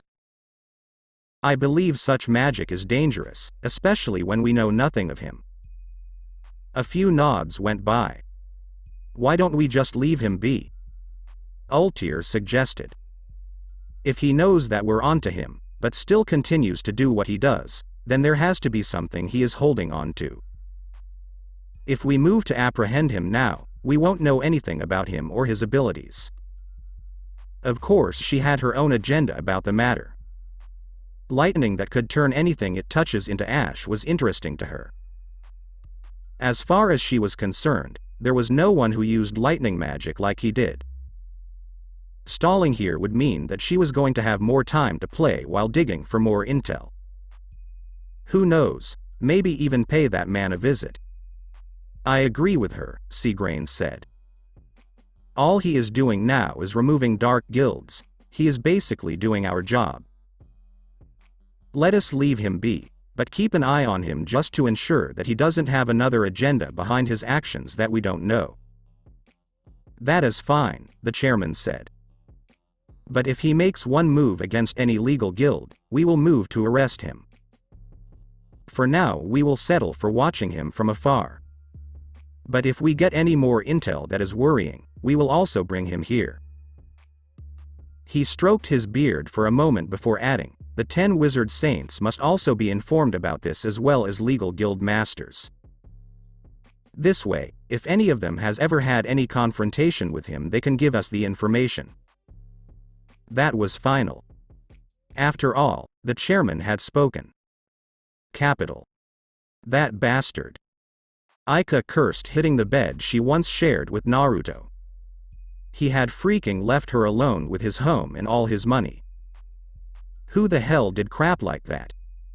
Worst of all, he didn't even say he was leaving. She figured he had more guts than to leave her alone without even saying goodbye. If he could say goodbye to his beloved princess, why couldn't he say goodbye to her? She had other friends within the capital, but there was no one like Naruto, and he had been the only male friend in her life, the only man who didn't befriend her because he wanted to get into her pants. He'd actually befriended her because he was a good person and was willing to help her in the times of need. There were many times she'd felt so weak, and lacking the drive to move on, but he'd always been there to pick her up. But now that bastard had left her alone. For the months she'd known him, she would have preferred it if he left with her. She wouldn't have minded traveling around with him. Hissui had simply said he'd gone to travel, and would one day return. But there was no date of his return, and the fact that even his letter didn't even specify on what it was that he was doing made her feel itchy. She really missed her Naruto and could only hope that he was doing well wherever he was. One thing Hissui was willing to reveal was that he was actually a mage. That actually pressed all the red buttons in her head as she began to see things clearly because of that revelation. And now that her tormentors didn't show up for their money, she was beginning to think that the bastard had something to do with it. The princess did say he could handle himself, but she hoped that wherever he was, he wasn't biting on anything he couldn't chew. Aika sighed, throwing herself on the bed. She took the pillow he usually used and held it closer to her chest. She really missed his scent and comfort. That was something he didn't lack. He was always oozing warmth around her, and his smiles always cheered her up. She really wanted to see him again. The bastard had even left all his clothes behind. Probably so she wouldn't realize he was gone just moments after his departure. Still, she felt bitter for his choice to leave her alone. He had even promised her that he would always be there for her. He had promised he would always watch over her when she needed him. She needed him now, but he wasn't here. Cursed liar. A loud bang on her door cut off her flow of thoughts. Aika sighed before getting up. Today was her day off from the bank and she wasn't really wearing anything other than Naruto's long-sleeved crimson shirt. It was a little big for her, but it suited well since she was staying indoors. She got out of the bed and walked towards the entrance into the apartment, not minding her modesty. She could only hope it wasn't any of her new colleagues. She was surprised when she saw the princess standing in front of the door. Ever since the younger female came here to bring her the letter Naruto had given her, she hadn't returned again, and it has been more than a month already. She didn't really give much thought to it since she figured the princess was busy being princess and they weren't exactly friends. They both were just close to a certain blonde who kept them from each other. Aika forced a smile on her lips before greeting the green-haired princess. "Hello, princess," she said. Hisui's brow furrowed seeing the shirt the woman in front of her was wearing. It was Naruto's shirt. There was no way she could mistake the shirt, even if it was during a dark night. She guessed the woman was really attached to Naruto way more than she'd first thought. She should have expected it though. Naruto did leave all the money he had in his treasured apartment in her care. Pushing some unwanted thoughts at the back of her mind, Hissui showed her flawless smile before responding. "Aika-san, how are you?" "I do hope I'm not intruding on your time," she said quietly. Judging from her look, it was no doubt the woman had been all alone in the apartment doing nothing serious but curse the man she was wearing. However, it wasn't that she was going to be permitted some time. Though, she didn't think Aika would tell her to leave, she was the princess after all. The reason that weighed more, though, was that Naruto was also hers, and so she deserved to partake in his belongings. She'd even known the blonde more than Aika anyway. "Not at all," Aika said. She couldn't call cursing Naruto work that didn't need to be disturbed. She welcomed the visit as it would probably give her some time free from her bittersweet thoughts of Naruto. "And I'm well, how about you?" "Good," Hissui said. "Can I come in?" "Sure." Aika cleared some space for Hissui to enter. She looked outside for the princess's guard, but she didn't see anyone. She closed the door behind her and turned back to face her guest. She didn't need to tell Hissui to sit as she had already made herself comfortable on the sofa.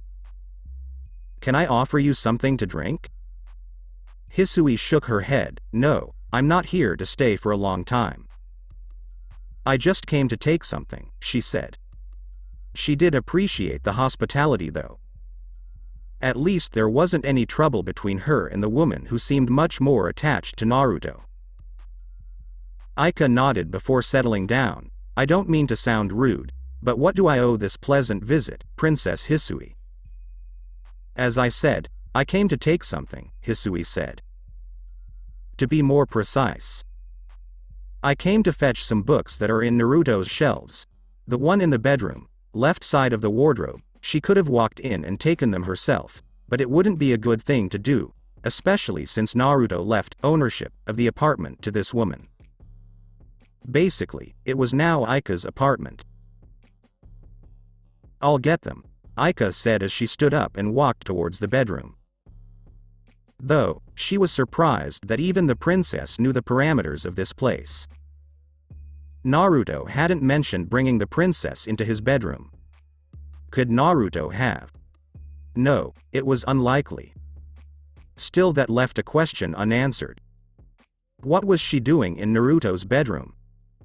Hissui looked around the room after Aika had left. Nothing had changed. The woman didn't change things from the way Naruto had put them. She'd thought that she would put in a woman's touch in the place since Naruto was gone. It wasn't that the place was manly. Really, there wasn't much even in the sitting room. It was just sofas, a table in the middle and a large screen, facing the door. On the left side, the right leading to the kitchen, there was a large shelf containing books and scrolls. This was her third time coming here. She'd first come here with Naruto himself as she wanted to see his home and take a book from him. The second time was when she was bringing the letter addressed to Aika by Naruto. The blonde's scent was no longer within the atmosphere, and it was rather a disappointment. Aika returned with 3 books in her hands. She placed the books on the table before settling down and spoke her mind. "I didn't think that Naruto brought back even princesses to his den," she said with a smile while her eyes carefully looked at Hisui's reaction. It took a few moments for Hissui to understand what Aika was saying. When she did, she chuckled while shaking her head. "No," she started. "I was here because I wanted to see his living conditions, and examined every room while I was here." "Oh," Aika said. She sounded honest, she thought. It made her feel relieved though. I'd thought that he was perhaps playing in the High League. It would have been surprise though, since he seems to like women, not young ladies. Hissui was silent for a few moments before she spoke. "I wouldn't know," she said. Certainly, Naruto displayed 2 personalities between the 2 of them. The only common thing was his kindness. She knew Naruto as a kind, smart, and a sealing genius. He also understood the workings of magic quite well. To Aika, he was the kind and comforting friend. "How are you?" Aika didn't need to guess what the princess meant. "I'm good, just a little sad that he is gone," she said. Perhaps little was an understatement. But she was doing well, aside from the Naruto department which bothered her, and would continue to do so until the bastard showed his face before her. "Good." Hissui offered one more smile before she stood up. "If you ever need anything, please let me know. Even if it just for a talk. A friend of Naruto's is also my friend." Sometime later. The mind of a man, or anything that lived, was for her to manipulate. There are many times that Ultear found herself enjoying the thrill manipulating puny little minds. It was so enticing, even when some subjects made it easy. Sometimes it was so simple, sometimes it was tricky. But the end result was always the same nonetheless. She always got what she wanted. She always got into the head of whomsoever she pleased. Bending the wills of others to do her bidding had become so engrossed within her that she didn't need to think or plan when she wanted to do it. The words clicked out of her tongue like a soothing melody, and there was always a new type of song to play and a new type of listener. She was never short of audiences. But today she found herself wondering how she was going to venture this one. In most cases, no, all cases, she knew about her praise. But this one was an unknown matter, an unknown person who she couldn't think of what to expect. She didn't have the luxury of keeping appearances to this person. This is why she needed to drop the bomb quickly.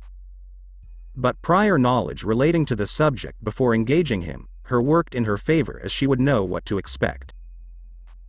Her subject, Naruto, was sitting in a meditation position under a large tree, not very far away from the capital. She guessed he was going there since he was sad to have lived there for about 7 months. The scene was somewhat lovely as fresh blades of grass were gathered around the tree, with a cool breeze washing over, evident by the small flicker of Naruto's clothes and his air. The seemingly empty pages of the book that was laid in front of him were being flickered one by one, making a sound noise, but the blonde didn't seem to be bothered by it. He had been sitting like that for nearly an hour, and she didn't need to have 5% of her brain capacity to know that he was meditating. Ultear couldn't even begin to guess what was going on inside his mind. For someone who was walking around fury, destroying guilds, leaving no traces behind, he was oddly calm. When she was finally able to track him down, this wasn't what she was expecting. She'd thought of catching him on the act, but he hasn't been doing anything since his last job. Her curiosity to know pushed her into using her magic in an effort to see how he would react in the future, if she approached. Nothing worked. She saw nothing. She then chose to create several futures and flung him to them while he was still busy meditating, but her balls just came out blank. That was just impossible. Yet it was happening. She tried again and again, but she couldn't create any future of him, not even one. Her frustrations grew deep inside of her that she nearly blew her cover by shouting out curses. Ultear sighed and looked up from the branch she sat. Well, it was okay with just observing him, she could establish contact next time. This way she could study his behavioral pattern and get to know him much better while keeping her distance. Ultear sighed, and looked up for a moment. Where was? I feel like exploding in pure bliss. I mean, it isn't every day that a pretty lady stalks you. Naruto's voice suddenly rang through Ultear's ears. She nearly jumped away from the branch in a mountain of surprise. But she held her composure well and turned around to face the blonde. He was giving her a smile. She couldn't tell whether it was fake, real, or just another smile. The clear blue eyes that stared at her held a glint of something akin to playfulness. She had only taken her eyes off him for a mere second, and he had already closed the distance between them as well as settling beside her without triggering her senses. That was no small feat to reach, and that made her guard firm. She hadn't thought that he had noticed her presence since he seemed busy with his activities. But she was wrong. He had detected her. Instead of making her worry, it only brought her a smile. The distance between them was by no means short. In fact, she didn't think she would be able to cover it within the time frame that Naruto had, without alerting her senses. Her gamble in coming here seemed like it would pay good dividends. But she wasn't going to say anything. Observation was all that she was here for. When did you notice my presence? She was at least curious because normally, she should have done her business and left without being detected. She was, after all, a skilled wizard and a member of the Magic Council. But then again, she knew nothing about this man.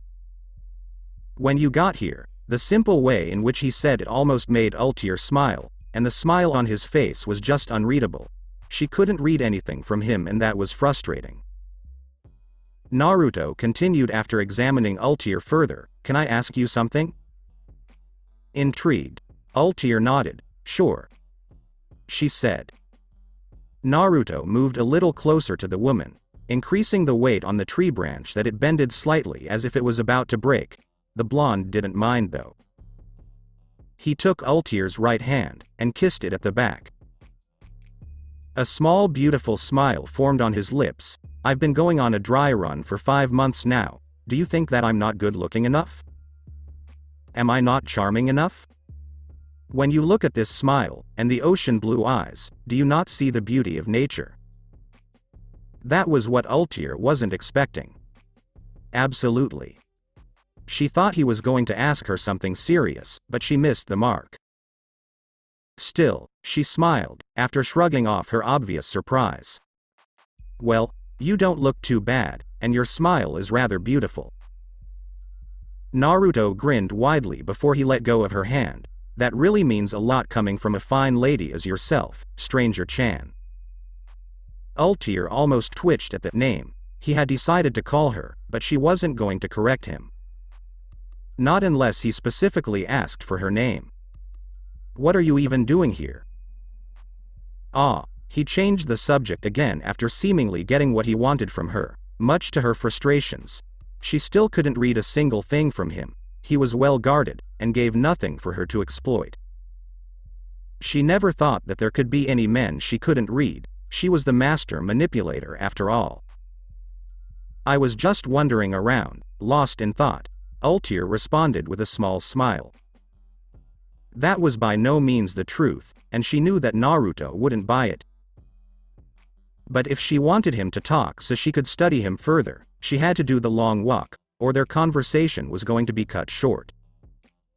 The story of my life. I also got lost in this forest while so consumed by my thoughts, and I just thought, why not get in touch with my inner self? Naruto responded casually. Ultear suppressed the urge to roll her eyes at the obvious lie. Stranger-chan. What do? Naruto was cut off by the sound that sounded like crack. The branch both sat on broke, sending them down. Ultear's weight was not enough to break it, and she didn't think that Naruto's weight would add anything to break it. But she didn't sense any usage of magic. As gravity pulled her down, she thought Naruto attempt to catch her, but he didn't try. He was busy trying to catch himself from looking at her. The distance between her and the ground shortened considerably to the point where she thought the kicking blonde wasn't going to catch her. Just when she thought she was going to hit the ground, he turned towards her with a grin. Kidding, he said before he caught her and landed down the ground rather gently, despite their awkward fall. She already knew he was a mage by the speed he showed when he moved towards her. Trying to hide his reflexes was meaningless. It would only make him a fool and allow a pretty woman to hit the ground on her behind, and that wouldn't be nice. Gods weren't supposed to make a mockery of themselves. It would be insulting to their names, intelligence and power.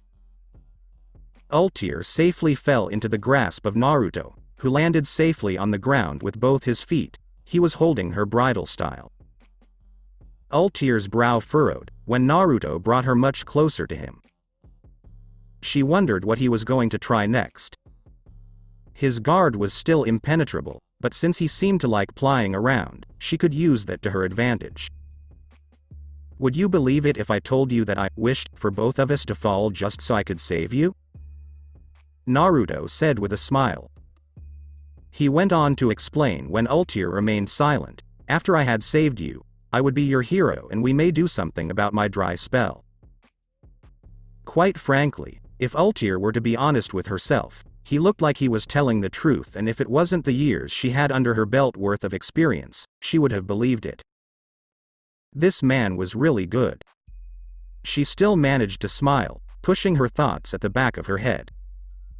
And you thought I would fall for something so obvious? Maybe, Naruto shrugged. I wouldn't know unless I tried. Even if it hadn't worked, I would have still impressed you with my speed and reflexes.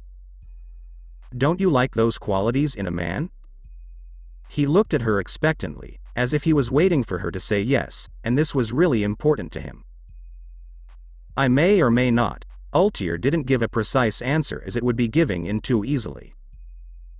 She didn't want to risk lying and be caught at this stage. He may even know how she lies if she starts with it now. The best choice was to avoid giving exact answers. Has it ever worked anyone? Naruto shook his head. No, he said, a bit sadly, but that lasted for a second as his face brightened again. I hope it hasn't failed this time. We seem to be hitting it all too well. What gave you that idea? Naruto merely smiled at her, but it quickly disappeared as he spoke. I don't particularly like people who get off in watching others work and you're interrupting me. Wouldn't it be better if you hit the road and went to play somewhere else? No emotion was coded in the tone, but it was perfectly calm. Who are you talking to? Ultear asked, still held carefully in the hands of Naruto. Naruto didn't say anything. He tilted his head a little before another voice spoke. She did note that his eyes looked at her strangely, as if studying her features because of the newcomer. You didn't look like you were getting anywhere. There's nothing that I can say, I interrupted, a somewhat crazed voice said as a blonde man landed on the ground, a little bit behind Naruto and Ultear. My, you seem to be enjoying yourself. He was obviously ignoring the stranger. I mean, we've been standing like this for a few moments and you haven't requested that I put you down. Naruto then gracefully placed her down the ground before turning to face the second stranger.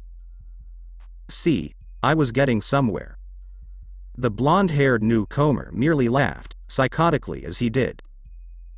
That isn't going anywhere. Naruto shrugged before looking at the heavens from the parted leaves above him.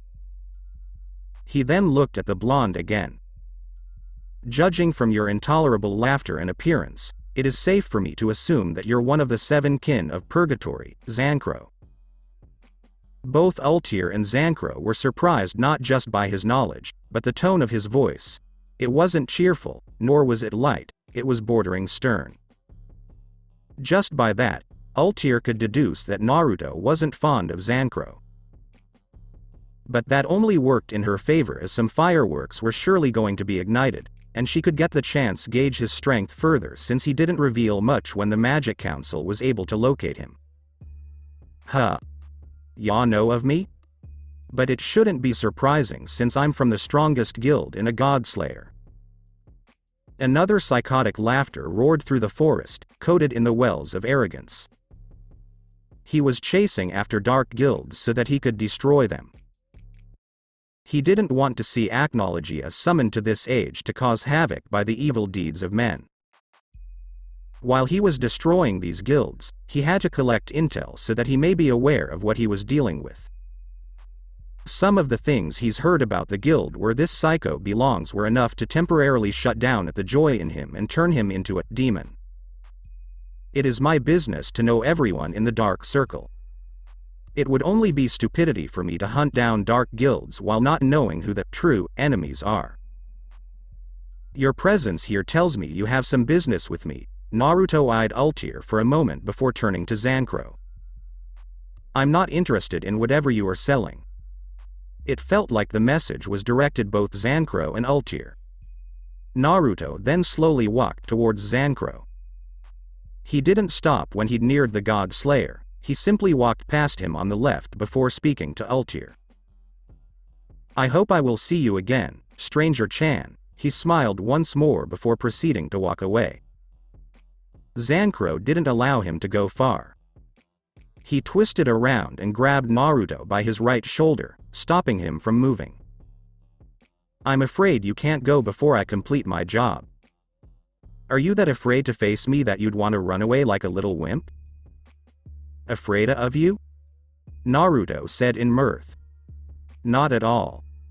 But I am afraid for you. The more I am exposed to that laughter and stupid grin of yours, the more your presence will become intolerable. Though he'd been a disgusting evil himself and was committing evil by killing, he truly detested those who reeked with malice and were possessed with a streak of sadism. Huh. Zancrow tightened his grip on Naruto's shoulder in an effort to enforce superiority. Knowing that fireworks were surely going to begin, Ultear made her distance so she could watch proceedings from a safe distance. She wanted to see just how strong Naruto was. She needed more tools to in her locker. Zancrow was the best to test him. As Hades believed, none of his elites could be defeated. If Naruto couldn't put a good fight against Zancrow, then he was as good as dead and useless to her. Still, he appeared to be perfectly relaxed even in this situation. He did mention that he knows Zancrow. If so, then he must know about the God Slayer's power. She also found it somewhat amusing that he says Zancrow's presence is only tolerable. It was only a few minutes after the other blonde appeared and he already found the blonde's presence intolerable. Naruto shrugged off Zancrow's grip and turned around to face him. The look on his eyes was just devoid of any emotion, and a deep frown covered his expression. I enjoy the rush of blood during a good battle, but I don't like being forced into a battle. If I end up killing you, I will have Grimoire heart chasing after me. I don't want to have that now. I wish to weed out the small players before anything else. Having the big guild such as Grimoire heart chasing after him wouldn't work in his favor. He was still balancing his power and regaining full usage of both chakra and magic. His techniques during the glory days were like a distant memory, and the atmosphere in this world was a little different from the one in the elemental nations, hence he had to familiarize himself with how the wind flowed before showing these people the power of a god. Other guilds whose branches he'd also destroyed weren't settled by his actions, so it wasn't going to be long before they start chasing after him, and that would mean more enemies for him to deal with. There was also the Magic Council, which was also following his movements, and that was rather troublesome since it was only a matter of time before they acted. He would have to join before anything though. "What are you gon' do if I force you into battle, huh?" Zancrow demanded, not the least concerned with Naruto's attitude. He was after all a godslayer who's yet to face defeat in the hands of the enemy. What could scare him with those stats? Naruto's eyes gained a glint before a small blue magic circle appeared above Zancrow. Before the godslayer could say anything, or even take action, he was crushed down the ground by a force of gravity. It wasn't so much strong to make him splash down with his face, but it was enough to make him struggle down on his knees to get up. Kneel before Kami. Perhaps he took his title as Kami into literal terms more than he should. But the thing was that he had lived too long being revered as God that even today, he saw himself as nothing less than that. Moreover, it really displeased him when someone tried to lord him. Such steps needed to be taken, and it could potentially end things without the need to raise his hand. Gravity. But it's not strong as Blue Notes, Zancrow thought as he struggled to regain control. It pissed him off when Naruto dared tell him to kneel before him, Kami. He was no god. Blasphemy. You're no. Zancrow wasn't given time to continue because Naruto chose to interrupt him before he could finish. The blonde placed his right foot on top of Zancrow's head, before forcing it down the ground. The man's head hit the ground face on in a forceful manner that left a mark on the ground. Naruto then jumped away from the Godslayer while dispelling his spell.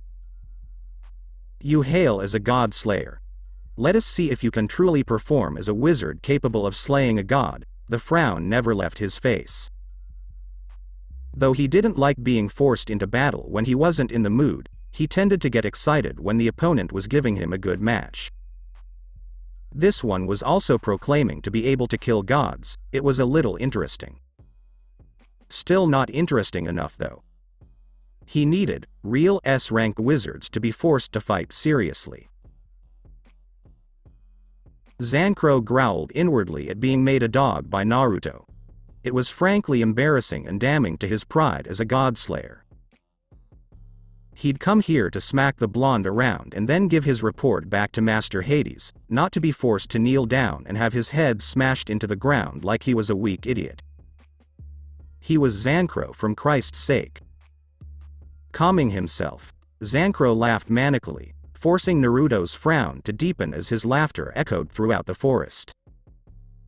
It was no doubt that Naruto didn't enjoy the sound of this creeping laughter, but the Godslayer didn't care. I'm gonna make you pay for that. The flames of a god will make sure of that, he said after resting the crazed laughter. Naruto shook his head, his frown deepening by the second.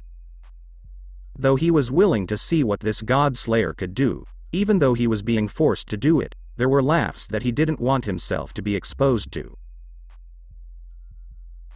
These kinds of menacing laughers really reminded him of the evil that had infected the shinobi world, and it was the sort of evil that he'd vowed to carry on his shoulders and perish along with. Was he going to do the same in this world? He didn't want to. I give you two options. Do you want a total beatdown, or should I fool around with you for a few moments? Basically, I won't hit you with everything I have until the winner is decided. Naruto laid out his two options while holding out two fingers. Ah, being powerful was so wonderful.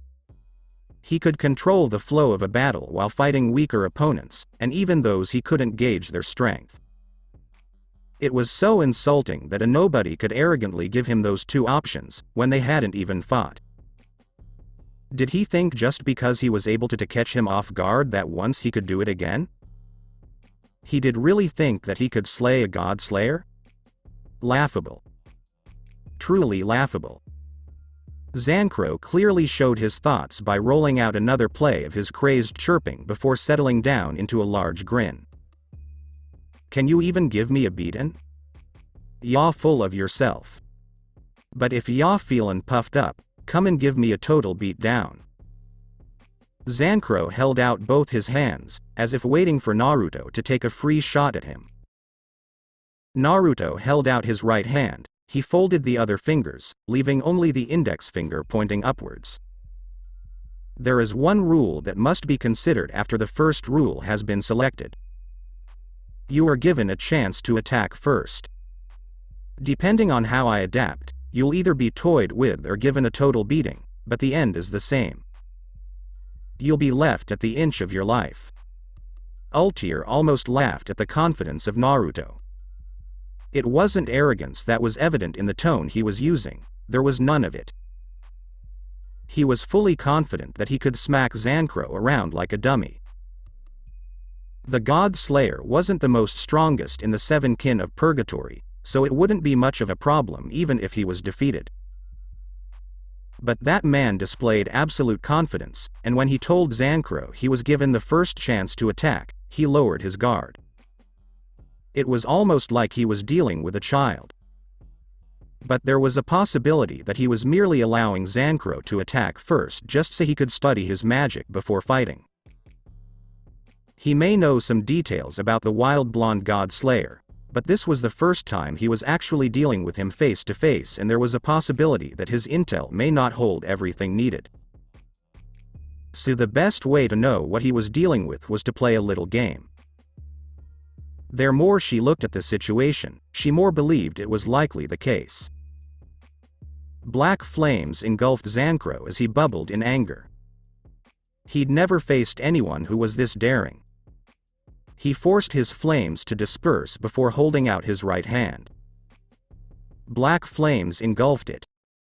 His hand moved as if he wanted to punch something and then released a stream of black flames. Flame God Explosive Flame. Naruto simply watched as the stream of black flames sped at him carefully. He didn't even attempt to move when the flames soon reached his proximity. It wasn't a second later that the flames hit him straight on the chest before expanding into a giant explosion of black flames that covered Naruto's body and caught about 2 trees in the process. Zancrow let loose of another psychotic laughter after he watched in glee when his attack hit the blonde dead on. Those are the flames of a God Slayer. They are superior to any flames. He boasted arrogantly. His laughter soon died down when the explosion cleared.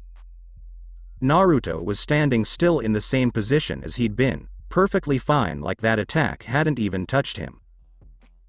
Zancrow scowled. That was totally unexpected. What he did know was the blonde didn't consume them or anything, they had actually impacted with him. The hard truth to swallow was that they just didn't do any harm to him. Perfect, he may have used something he didn't see or sense. No one could take the flames of a God Slayer and remaining standing like that. Well, that really burned, Naruto said. I certainly don't want to do that again, they really did burn.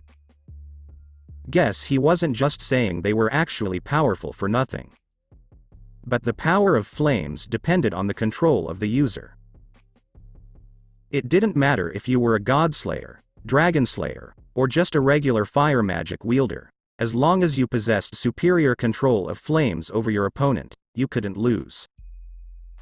I gave you a free shot, and you played with it, Naruto said, stretching a bit. I guess it is time to play then, he said before disappearing from view. It was almost like he had twisted around before he disappeared. Even small gusts of winds picked up upon his disappearance from the location he previously stood. Zancrow punched ahead and a stream of black flames shot straight on. Naruto blurred into existence just away from him, just in front of the flames. He held out his right hand while it wasn't armed by anything. Before the stream of black flames could touch him, he redirected its path by slamming it on his right-hand side by his right hand. He didn't watch it as it blew by and went on to collide with the trees on the sides. He merely settled for watching Zancrow inventively. "You're underestimating me," Zancrow said, not looking particularly pleased by that fact, but Naruto merely shook his head. "Not all," he said. Kami's lightning sword, he held out his right hand. A blue magical seal quickly formed before it shot through a blue stream of lightning. The spell moved in such speed that Zancrow was certain if it had caught him, at any part of his body, it would have pierced through. The speed didn't even give him enough time to cast his own spell. He just did enough to dodge the spell by moving to the right aside, only his upper body bending since he didn't have enough time to fully react. Despite missing him, a bit of electrical static touched his skin calmly, making him see just how much of a danger that spell was despite it being casted so casually like it was just a normal spell. No more time was given to him to dwell on his thoughts as Naruto suddenly appeared just in front of him, legs bended down, upper body leaning forward, and his right hand had a blue spiral ball of energy. He couldn't put his body into the right balance before the blonde pushed his spell onto his gut. It merely exploded upon contact, sending him flying backwards. Naruto shot from the ground into midair, just above him. "Down," Naruto said. Zancrow gritted his teeth when that annoying magic controlling gravity slammed him down the ground forcefully. He crashed down on his back. Naruto came crashing down at him with both his feet looking to clamp down on his chest. For protection, Zancrow released flames around his entire body as it would stop the blonde from crashing down on him. Unfortunately for him, Naruto's own body became engulfed by red flames and he continued to bullet down. The landing was straight on his gut, and the collision resulted in explosion as two elements fought for dominance over the other. Naruto jumped away, allowing a bruised opponent to get up on his knees. From the small distance he stood, Naruto flashed out of his existence, again, like he had twisted around. Zancrow grinned when Naruto suddenly appeared in front of him. He tried punching, but the blonde disappeared again. The next feeling he felt was an iron grip at the back of his head. Unbelievable, his fellow blonde pulled him into the air with just one hand.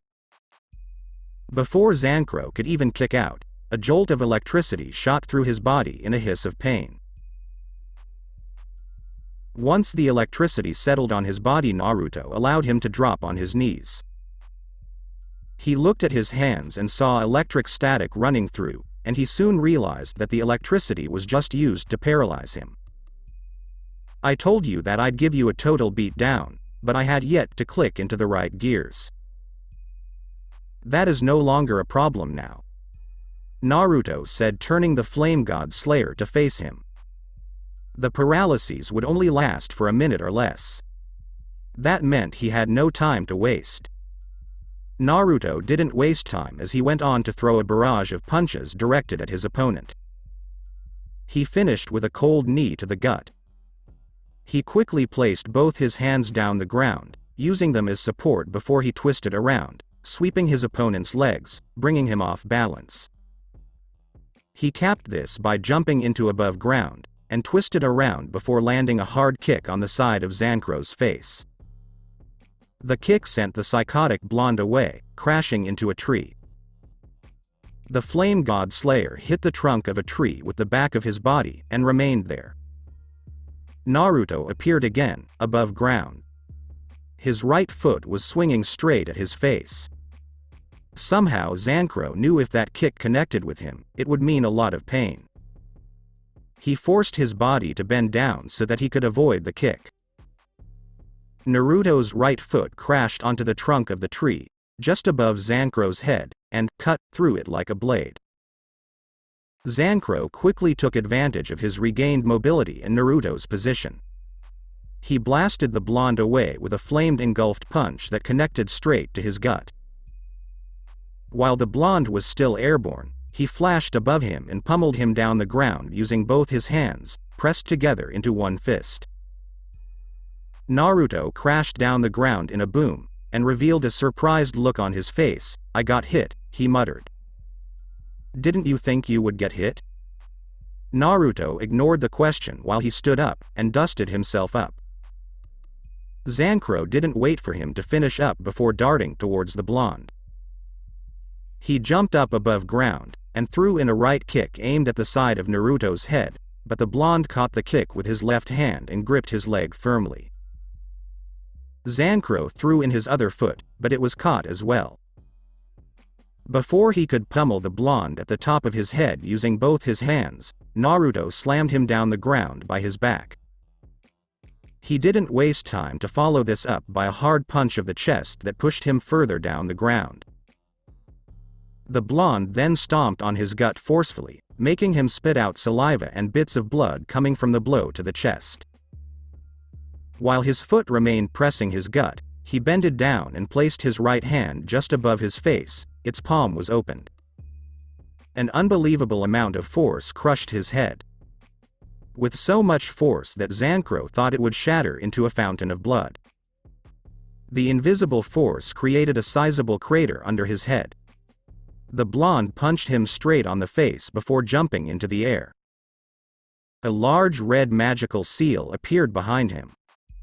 Naruto had his hands and legs stretched out while floating in air. Dragon's breath. The blonde expelled a large stream of red flames that sped towards the downed flame god slayer. Naruto remained above ground, and as the flames reached down the ground, Zancrow reacted by consuming the flames that were sent his way. "Hot!" he screamed inwardly in grimace. Though he wouldn't admit it loud, the flames were hot enough to burn his skin badly. They were hotter than his own flames. And he couldn't keep them inside of him for too long lest he should be burned from the inside out. Flame gods bellow. Zancrow breathed a massive fireball straight at Naruto. The flames had a rather intense heat given that they were a combination of his and Naruto's flames, the flames he'd just consumed prior to releasing this spell. Naruto remained unfazed by the massive ball of fire as he floated above the ground. When it reached him, he merely waved his right hand in a downward motion. The fireball rebounded and charged back at Zancrow, speed doubled. Despite his arrogance, Zancrow didn't wait for the flames to hit him regardless of whether they could hurt him or not. He quickly jumped up to avoid the fireball.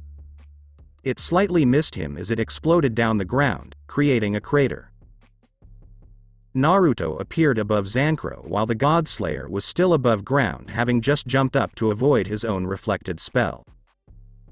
"Attacking me with my own flames is an insult that should only be carried out by those who can stand me," he said before pummeling the psychotic God Slayer down the ground with a brutal back heel that caught the man on his right shoulder. He didn't give the God Slayer a chance to recover as he followed suit in great speed. The moment Zancrow hit the ground, Naruto's fist crashed onto his chest with such brutality that his eyes widened in pure pain while his mouth spat out blood, citing internal bleeding. Naruto didn't care for the blonde. As soon as his feet touched the ground, his right foot was moving again, only to stomp on Zancrow's face. The Flame God Slayer hissed. This was totally unexpected and utterly humiliating. It was unacceptable. Yet, he couldn't do anything than wish for the bastard stepping over him like Matt would make his distance so that he could catch a breather.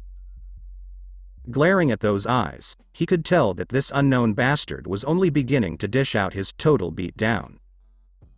The thought made him laugh inwardly. Naruto's right palm faced Zancrow's face.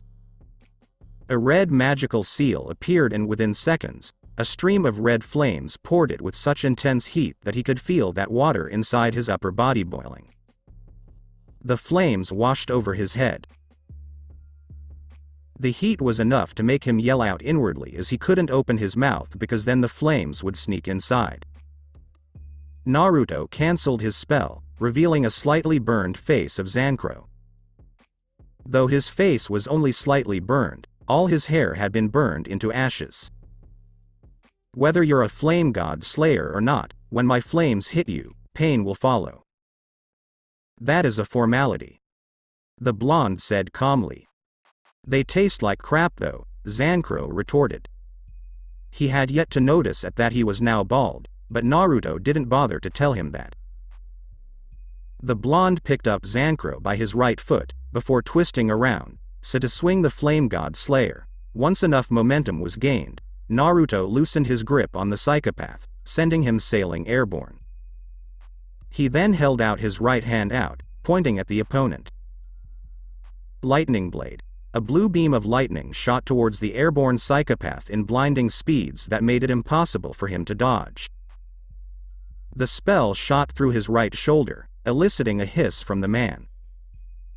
Once Zancrow landed on the ground, Naruto darted towards him. The God Slayer was expecting this, so he grinned as Naruto got closer. Flame God Scythe, he formed a huge scythe, made from pure black flames. As Naruto got closer, he swung the scythe with as much force as he could, and landed a direct hit on the blonde. The attack sent the blonde rocketing away from him. To his surprise, Naruto suddenly stopped in midair, and kept examining himself. He was even more surprised that his destructive attack did nothing but bruise the blonde. Not to mention the freaking bastard had burned all his hair. He was not infuriated, no, he was beyond infuriated. I thought you were going to give me a total beat down, is this all you can do? Naruto shook his head. You're not strong enough to make me take this seriously. And this is becoming quite boring, he finished in a whisper. If he was ever going to take this fight seriously, and even use some of his cards, he needed something who could at least threaten him. You. Naruto cut off the Godslayer by appearing in front of him in the blink of an eye.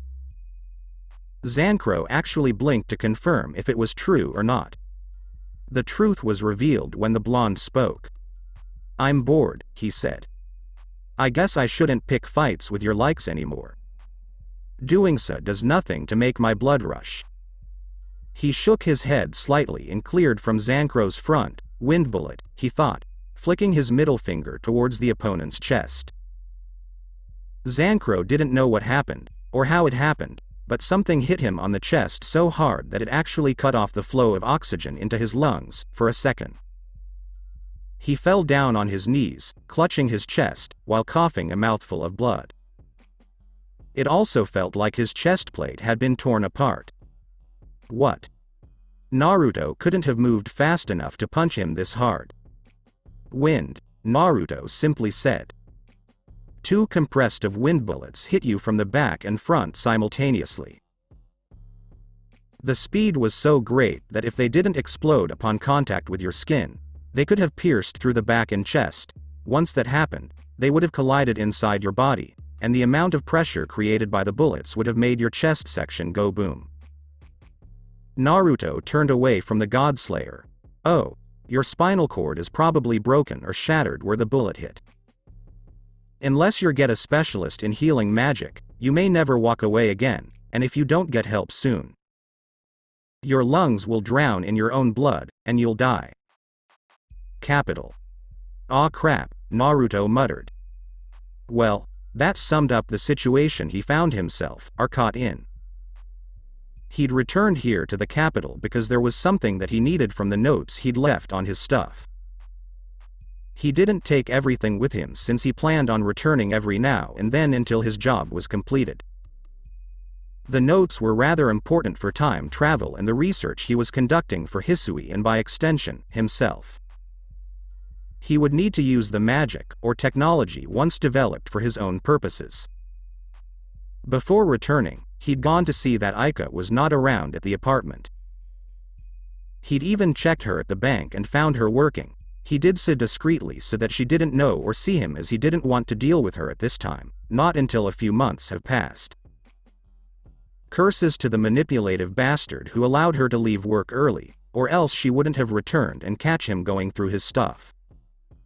He hadn't planned on something like this happening. He just wanted to take his notes and hit the road without the woman seeing him. He'd solved her problems so she couldn't complain about anything messing with her life. More to that, he'd left her with a lot of money in his apartment which had rent paid for the next few months. She had everything she needed here. She had the chance to live happily without him around. That was enough, right? The woman had a rather scary look on her face. It was the most twisted and nasty look he'd ever seen from the woman. Not even Mei had given him that look. Even Sakura, who was consistently berating for every little thing he did, good or bad. Well, he could tell that she was displeased with his disappearance, or the fact that he left without saying goodbye to her. Either way, she seemed downright pissed. Aika thanked her gut for telling her to run back home. If she hadn't come back here, she wouldn't have caught this thief stealing in her own property. She didn't know whether to call for help or take the bat that was behind the door and smack that bastard to the inch of his life. She wouldn't complain, or hold any regrets over it, and she didn't expect him to complain. He deserved it after all. Obviously, by the nervous smile he was displaying, he hadn't been expecting her to show up. The cursed bastard had thought he could just sneak his way back into her apartment then leave without even saying goodbye or even a hello. I'm still alive. The thought made her emotions swirl in a bitter taste that made her wish she could vent out her frustrations by becoming violent. But she calmed herself before she could do anything that would most likely kill him. Aside from her murderous thoughts, she was happy to see him, but she wasn't going to show it to him, not yet at least. Hello. Aika-chan, Naruto said, nervousness in full glory on his tone and expression on his face. You look well, he said. Ding dong. You're clearly the award winner for stating the obvious, Aika retorted sarcastically. Well, this was going to be difficult, Naruto thought. How else was he supposed to deal with this? How have you been? He gave another try. Is that all you can say? It has been almost 3 months, Naruto. 3 freaking months? And you left without saying a word. Not a damn word. Do you know how that made me feel? Huh? She was yelling. Answer me, Naruto. Naruto scratched the back of his head, keeping that nervous smile. He'd never been faced with such a situation like this before. A god. A full-grown man who had brought powerful men to their knees and powerful nations to nothing, couldn't deal with a mere woman who didn't even possess any special power. She wasn't a wizard. Laughable. I'm sorry. Naruto said, more like asked really. Aika nodded her head rather furiously. Bingo. That is the right answer, jerk. Congratulations. Obviously, the remark was in bitter sarcasm. I'm sorry, Aika-chan. Naruto put it right this time. At least he thought he did. You're sorry? She was still shouting, so his response wasn't the correct one. Is that all you can say, Naruto? How long have I known you? I was like your girlfriend, and I would probably give my body to you, and you just disappeared like that. Not even a damn word to me. You left like you were going to return later on. Naruto chuckled out his nervousness more than anything. Well, technically, I said goodbye on the letter I gave to the princess. That should have made up for his lack of words to her, by his own voice. It would have been a disaster if he'd left without saying a damn word to her. That was something even he wouldn't do. You sent a letter to your beloved princess and said goodbye to her, not to me. Do you even know that she came a day until after you'd left? Well, I didn't tell her when to bring it to you, Naruto defended Hissui. Besides, it wasn't like she knew everything that worked around their relationship. It also felt like the woman was rather bitter about the fact that he said goodbye to Hissui instead of her. He wasn't given the chance to say anything as the irate woman opened her mouth again, and this time, she was walking over to him. Do you know what I thought when you didn't return home? I thought those people had taken you because you seem to be loaded, and with your connection to the princess, you'd make a good subject for extortion. Well, that was a problem. Naruto actually dropped his smile when the woman got closer to him. Unexpectedly, she punched him straight on the gut, before kneeing him. It didn't actually hurt that much, but Naruto didn't waste time for the theatry. He clutched his gut, acting like it really hurt. That hurt, he said. Spare me the theatry, Aika said, a bit bitterly. Your princess told me that you're a wizard, that shouldn't have hurt. Naruto regained his composure and looked at Aika carefully. I'm truly sorry. He trailed off when the Aika wrapped him in a tight, warm hug. Her hold was rather tight, as though she didn't want to let him go. She'd missed his warmth, his scent, everything about him. She just wanted to cry. Naruto didn't waste time to put his hands over her for some warmth. Really, he did miss her. I've missed you, Aika, he said softly. The woman muttered me too, rather quietly. After a few moments, Aika loosened her grip on her. She brought her face back at his, and stared directly into his eyes. Naruto could tell that she was holding back her tears. He smiled a bit sadly, but before he could offer anything to her, she caught him by surprise when she leaned closer and captured his lips. Although surprised, Naruto didn't think twice before responding by kissing her back. The kiss wasn't rushed, not like any of those kisses where like lips are being devoured. It was done so slowly, gently and with passion to the course. She was thirsty for it, but refrained from doing it hungrily. She wanted to savor the moment, the experience. She wasn't even hesitating in fear of rejection. Aika pretended like there was soft music playing on the background as her tongue dug into Naruto's mouth to explore his world a bit. She pushed him onto the bed. The movement broke off their kiss, but she quickly got on top of him and continued where she left off. Her hands sneaked into the insides of his shirt, wandering through all sides of his chest. There were so many times that Naruto had to get hold of himself so that he didn't rip off her clothes and do dirty things to her. Even so, he pulled out of the kiss and took a breather. Aika. He didn't do anything about the soft hands that were softly running through his chest, sending some electrolytes around his muscles, not to mention his thoughts were already intoxicating the flow of his blood. Aika stared him into the eye. I want to do it, she said softly. You're going to leave me again, aren't you? That is why you came back secretly. If you leave, I don't know when I might see you again, so please, let me have you.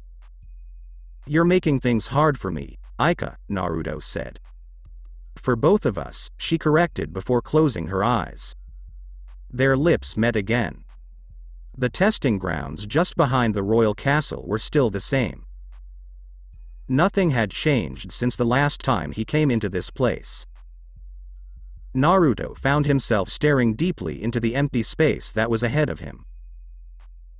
For trying to play hero, he had been forced to enter into the magical world, a world he'd not thought of joining anytime soon, despite possessing great magic. This was the training ground. He made a deal in order to save Aika. He was only grateful that he hadn't made the deal with the devil. Well, even if he had, it wouldn't have been a problem. Even he had the mask of the devil. What is it that you want to show me, Naruto? The soft voice of Hissui spoke from behind him.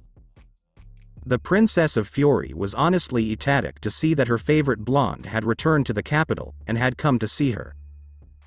She had truly missed him, his presence, his smell. Basically, she missed everything about him. It wasn't to say that he was flawless and perfect in everything that he did. He had his own flaws as a human, but he always made up by his brains and heart.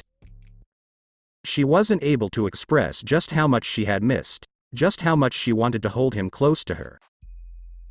She really missed the times they used to study together. When he had appeared in the castle, he didn't give her time to jump on him, figuratively of course. He had shushed her and told her to lead the way into the testing grounds, after just greeting her. He only said he wanted to show her something, but didn't explain. She was a little disappointed that it has been almost 3 months since they last talked and he was acting like they had just spoken yesterday. She assumed that it wasn't the case with that woman though. Surely, that woman didn't seem to mind anything. She wouldn't be surprised if she had stuffed her tongue down his throat when the blonde revealed himself to her. Still, she didn't say anything. She merely led the way to this place while her thoughts kept her busy. Naruto turned around to face the princess, his beloved princesses as Aika put it. What he'd discovered was that she was a little jealous of his relationship with Hissui. Perhaps she was insecure, thinking he may leave her or just stop showering her with affection and focus on Hissui. Naruto didn't think too much of it though. He'd known Hissui for the longest time and he couldn't actually read her as much as she read Aika, and besides, he never considered Hissui in upwards thoughts. It wasn't because she wasn't desirable. Though she was younger than him, she was still a desirable young woman who had a bright future. She was strong, confident and courageous. Princesses were mostly beatified by jewelry and money, but with Hissui, he could strip her naked and run her in cold water. She would still be beautiful. He had just set a boundary between him and her, not because of her age or status, but because something inside of him held him back. His last relationship had been with an older woman and it was very successful. He wasn't looking forward to starting a new one at this stage. Something wrong? Hissui asked, looking at him with mild curiosity. His stare at her was rather inventive, and he wasn't even saying a word to respond to her question. Naruto smiled, shaking his head. "Sorry," he said. "I just can't help myself. Your beauty just never ceases to draw the attention of my eyes. On top of that, I've missed you lots, and I would strip you naked and examine every part of your body because I miss all parts of you."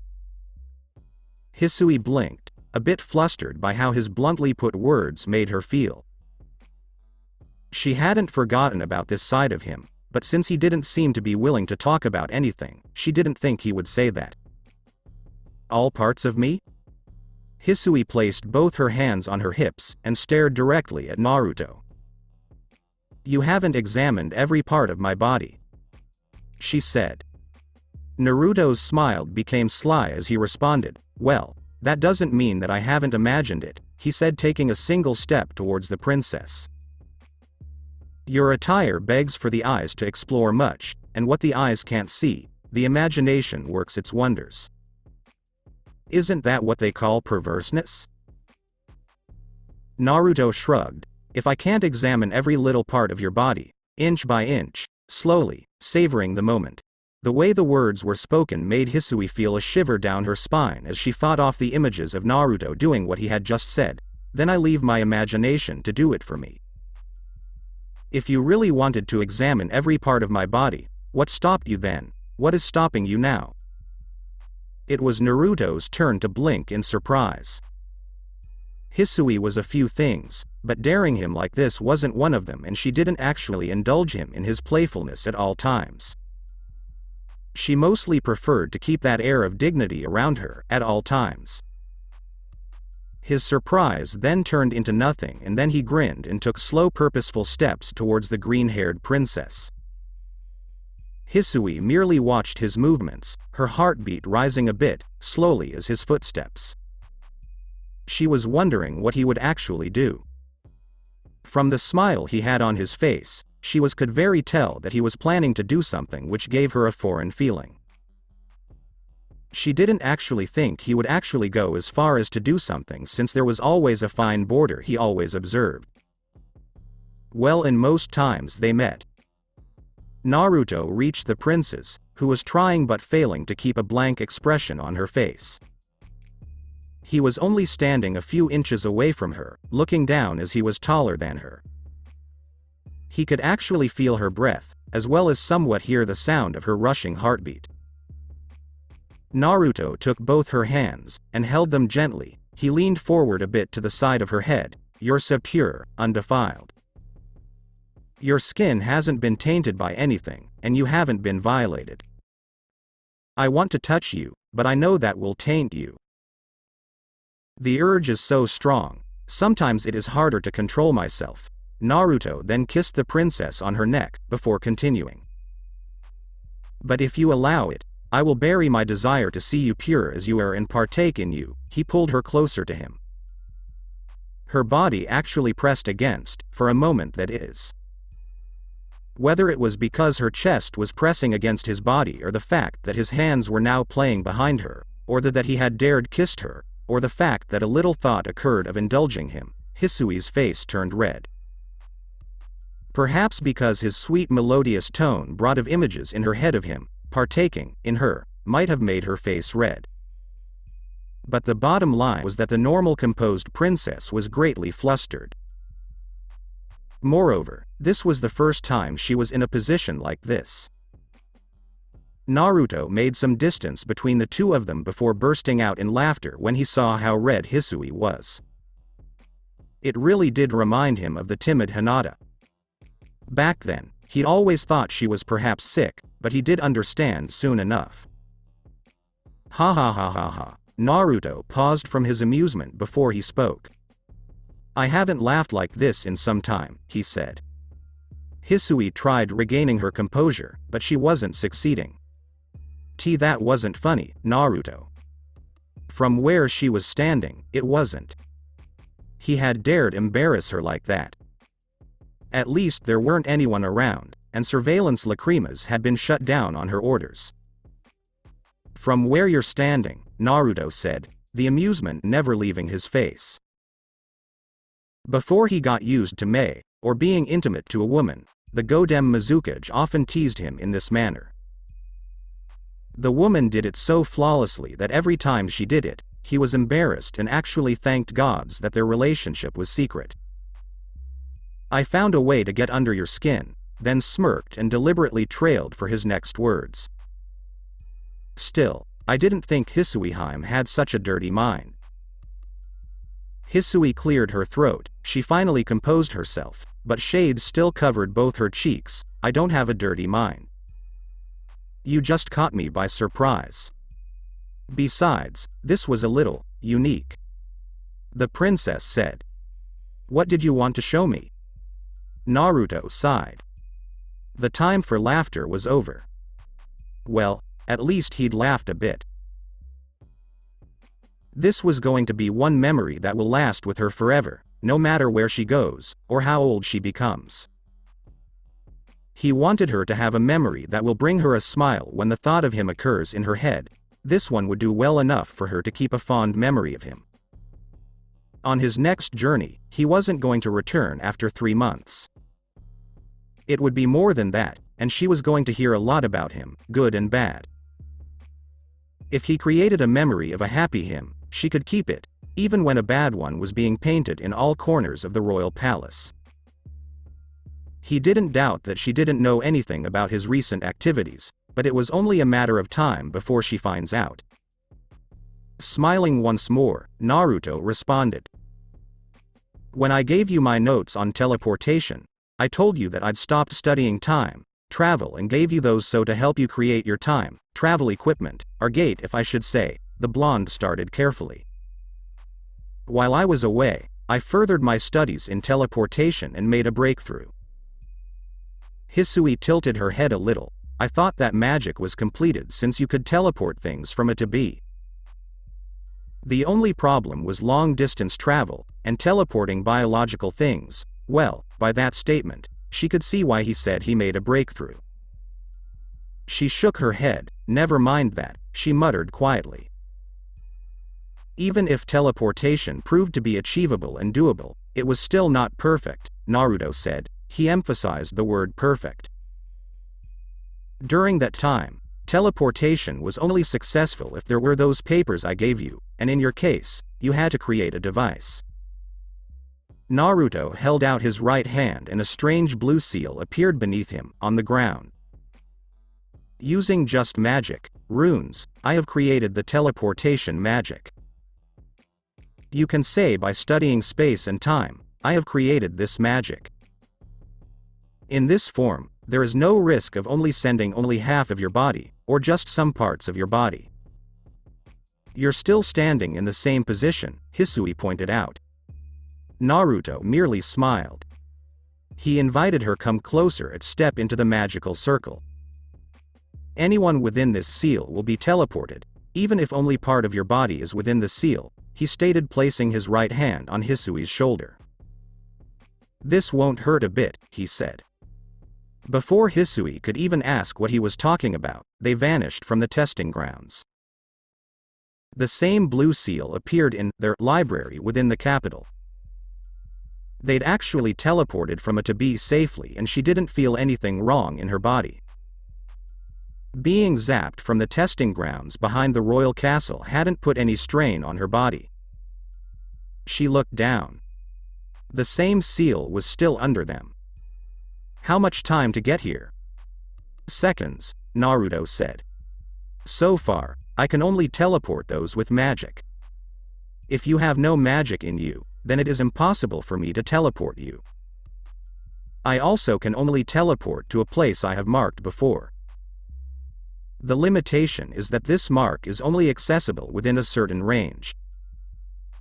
It is more like a target, really, the more I move away from it, the harder the target becomes hard to hit. However, within a month or more, I should have solved this problem that makes this magic imperfect. Hissui turned to face Naruto a bit. His hand was still on her shoulder, but she didn't say anything about it. It is no different than a magical ability, in this sense, teleportation magic. Does it require certain type of magic in order to be learned? Naruto shook his head, not particularly, but mages such as celestial wizards would need a device to teleport. It is particularly easy for those with molding magic. Anything is possible since it only requires pure magic to draw the seal. However, you need to have a calm head, and near-perfect magic control to use it. Without those two as a basic requirement, you can't learn it. Calm head? Naruto merely nodded, not bothering to explain what that meant. How good is your control over your magic? Naruto took them back to the testing grounds before he responded. Near perfect, he said with a small smile. Still not enough though. To be fully satisfied with the control of my magic, my management of it mustn't good, or acceptable, it must be perfect. Hisui's brow quickened. I didn't take you for a perfectionist. Naruto shrugged. Though developing this magic, I have learned a lot about space and time. I have so far unlocked the space part, but time fails me. He held out his right hand. A blue seal appeared for a moment before disappearing, just in front of them. It looked as though space itself was being ripped apart when a small, no bigger than Naruto's head, black hole formed where the seal had appeared. Hissui walked closer to inspect it a bit. It was truly fascinating to be able to create something like this, using just magic without the need for a device. She peered through the hole and realized that it was like a window to another dimension. Still, there was nothing but stars. It was as if she was looking at an eternal night lit only by millions if not billions of stars. The portal closed rather suddenly without a warning, making the princess stumble back a bit. She turned back to face Naruto inventively. After all the research she has done and hypotheses she has come up with, she has discovered that to be able to rip through space to open a portal, a large amount of magic that no person should possess was needed. She understood that having perfect control over magic meant that Naruto could reduce the amount of his magic needed. However, her hypothesis proved that it was humanly impossible. By keeping a calm head, you meant a high deal of concentration, Hissui said. Certainly, without a higher level of concentration it would be impossible or probably disastrous. How is it possible? Magic dear, Naruto said with a smile. As you saw, the portal I created was small, but stable. The demand for a bigger portal requires a lot of magic and much higher concentration.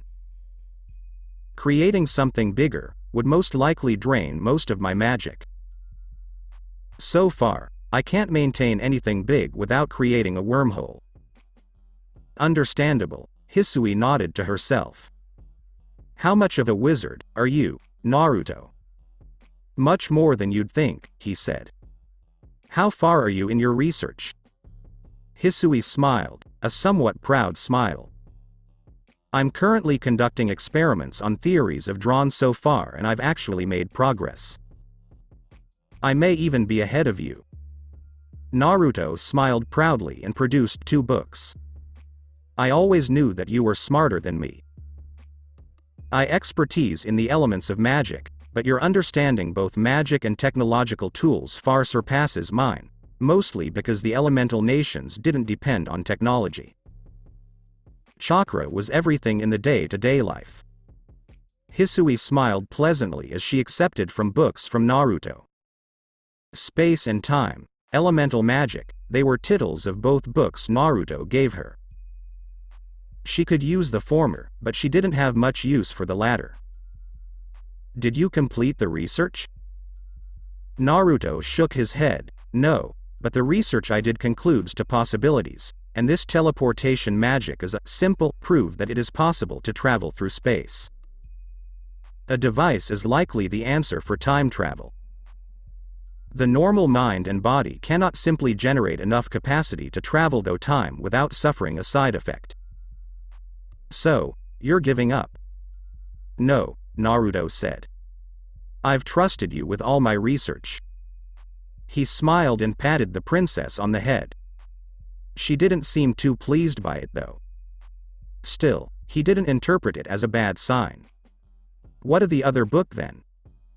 Hissui asked, looking at the second hard copy Naruto had given her. Both books were in printed copies, looking as though they were retail books bought from a bookstore shelf. Open it, Naruto said. Hissui did as instructed, but when she opened it, she realized that the first page had a different title than the cover page. The second book was titled, Behind the Mask. Hissui paged through a few pages, before closing it again. It is a novel I wrote. Well, it didn't take him a week to write the damn thing, since it was basically most about his life at the Elemental Nations, more precisely, his early days at Konohagakure. Anything written would look fictional since that world isn't known here. I didn't know you were a writer, Hissui said. He could work his way through a conversation and through magic tricks, but a novelist? Hell no. So imagine her surprise. I don't, Naruto said with a shrug. He had basically narrated a story of his childhood. Yes, he needed fine lines on how to do it, but there wasn't much trouble since he had nothing to think of, but just be creative in telling his story just to make it a little interesting. Naturally, he left out the demon god stuff and only wrote the sweet and sad stuff. There were a lot of things to tell about the story of his heartbreaking life in Konohagakure. A lot of stuff was sad. Well, his life in Konoha was miserable as those people did nothing but hate him for containing the beast that nearly destroyed them. It wasn't his fault that the Kyuubi went on a rampage, and even the Kyuubi was being manipulated by Obito. Both he and his former friend were just victims of human hatred. The struggle in Konoha was a big one, and it would at least make the book interesting. I did that to make a few jewels. From where I usually visit, I don't get the chance to make any money. But if I can have something that earns me money, I won't have to worry about anything, even if the money is not much, Naruto finished lightly. He had left lots of his money with Aika, but he didn't want to take it from her. He had given it to her, so it no longer belonged to him but to her. Besides, he couldn't ask her from something he'd given her. It wouldn't be fair if he did something like that. A lot of jobs he did were free while he was busy trouncing on dark guilds. He didn't demand money for doing something good for poor people. Rich people always gave it away if they got help, unless they were greedy. Even then, he didn't demand anything. Getting paid for doing something was not a good work, but a job. Naturally, without getting in, cash injections inside his pockets drove him miles with an empty gas tank. "You could have come to me if you needed money," Hissui said. "I do get quite a big allowance and get to use it as I please. It wouldn't be a problem if I sent some money to you, it wouldn't even look like he had sent him anything." Naruto wouldn't ask if anything big, if he asked, and given that her family controlled Fury, they had more than what they needed in terms of money. Naruto shook his head. "I like working to earn something," he said. "When you start getting free things, you turn to become dependent on it, and that brings a lazy attitude. Why work if I am going to be given free money to maintain myself?" Hissui sighed. "I should have expected that," she said. "Come on. Let us go inside." She was already tired of just standing here, and besides, there was another subject that needed to be dealt with before she showed him the work she has been doing in his absence. Naruto silently followed Hissui back into the royal castle. He could guess that she wanted to be sitting down when they do talk further into the subject he should have started with. The princess also kept her silence as she led the blonde back to her quarters to get a more private place to talk personal matters. Once they reached Hisui's quarters, she showed Naruto where to seat and he went on ahead to sit down. He had been here before, and it looked the same. Making herself comfortable, Hissui let loose of a breath to calm her nerves. She settled her thoughts and looked straight at Naruto. She was sitting across him. This gave her the perfect opportunity to peek into his eyes while talking. "How did Aika-san take it when you went to her?" She didn't delude herself into thinking that Naruto would have come to her before that woman. She was likely the last stop before he left again. He had done so the last time and he would do it again. "Well," Naruto smiled awkwardly, scratching the back of his head. How was he going to put it? How was he going to tell Hissui that he hadn't planned on revealing to Aika that he had returned to the capital? Hissui shook her head as if she was reading his thoughts. "You saw her but it wasn't in your plans," she stated, looking straight at the blonde. Again, she shook her head when Naruto didn't deny it. "I'm guessing she must have been disappointed. Mad. If you want to put it right," Naruto said. "But we patched up things well," he added with a small smile. "I'm glad," Hissui said with a smile. She didn't seem too happy though. Not that Naruto was expecting any less from her. "So, what brought you back?" "I wanted some notes I'd left in my apartment and I wanted to give you the books I gave you, as well as see how the delightful Princess of Fury is doing," Naruto responded calmly, a warm smile on his face. "How have things been since we last saw each other?" "Well, I've just been a lot busy than before." She really wished Naruto was around since he could help her out in her experiments. If he was around, she wouldn't have kept him out of her experiments. Of all the faith she had in him, having him in the labs wouldn't be so bad. "I'm more interested in what you've been doing." It has been about 3 months and so far she'd heard nothing. Perhaps it was because she didn't put much more effort to it. She only listened when she had the time to do so. Her resources weren't exactly used to tail the blonde around to see what he was doing. But that didn't mean that she wasn't the least interested in his activities. He hadn't even told her what exactly it was that he would be doing, so her curiosity wasn't unfounded. "I've been working on some jobs," Naruto said vaguely, earning a blank stare from Hissui. But he merely smiled at her. "You'll find out eventually." Certainly, she would hear about his activities soon enough. "I have one more job to do before heading to Magnolia." "You're not leaving until tomorrow, Naruto," Hissui said. Though her tone wasn't firm or stern, the look on her face clearly indicated that it wasn't a request. I've yet to show you my work, and you've yet to tell me what I want to know. Besides, you promised you wouldn't leave my quarters without having dinner with me. Naruto sighed. Your wish is my command, Your Highness. He gave a small bow to the green-haired princess. Later that day, the dream to return home seemed to be a possibility. Yes, Naruto could now see himself returning to the elemental nations. The gate through to travel through time that Hissui was creating seemed like it would be working in the near future. But the thing would require an enormous amount of magic to operate. It was much more magic than Naruto could create, and gathering the large amounts of magic would require time. But given that chakra was much more potent than magic, then if he unleashed all his chakra, then he would be able to open it. The only problem was that the gate was probably connected to the timeline of this world. Naruto didn't want to time travel. He wanted to travel through dimensions and return home. He would have to work something out if going through the gate Hissui was creating proved to be unsuccessful. It was always good to have a plan B. Since he would know where to look at, things would be easy for him. He had studied everything about space. He still needed to learn more though.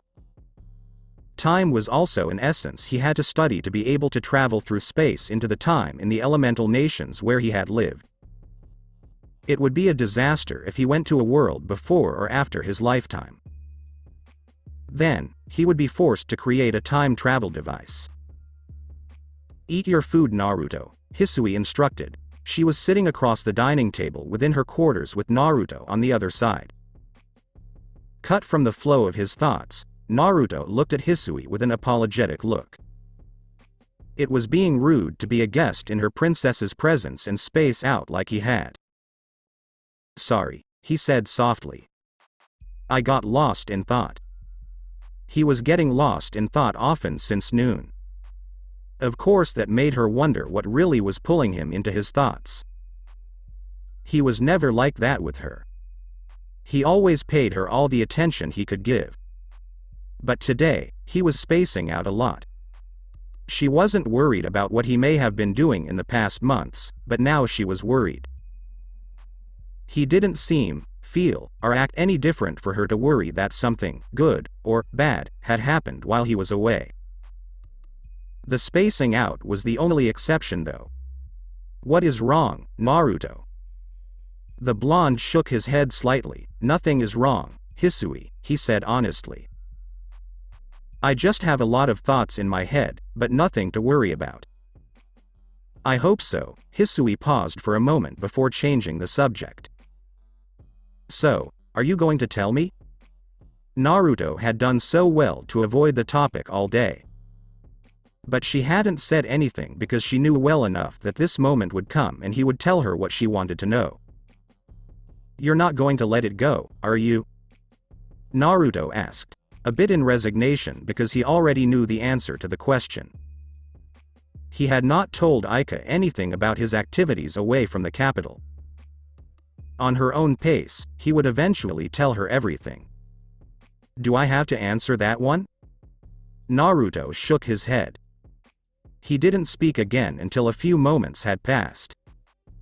You must know already, but I will tell you this. I am a wizard, but I'm not affiliated with any guild in particular.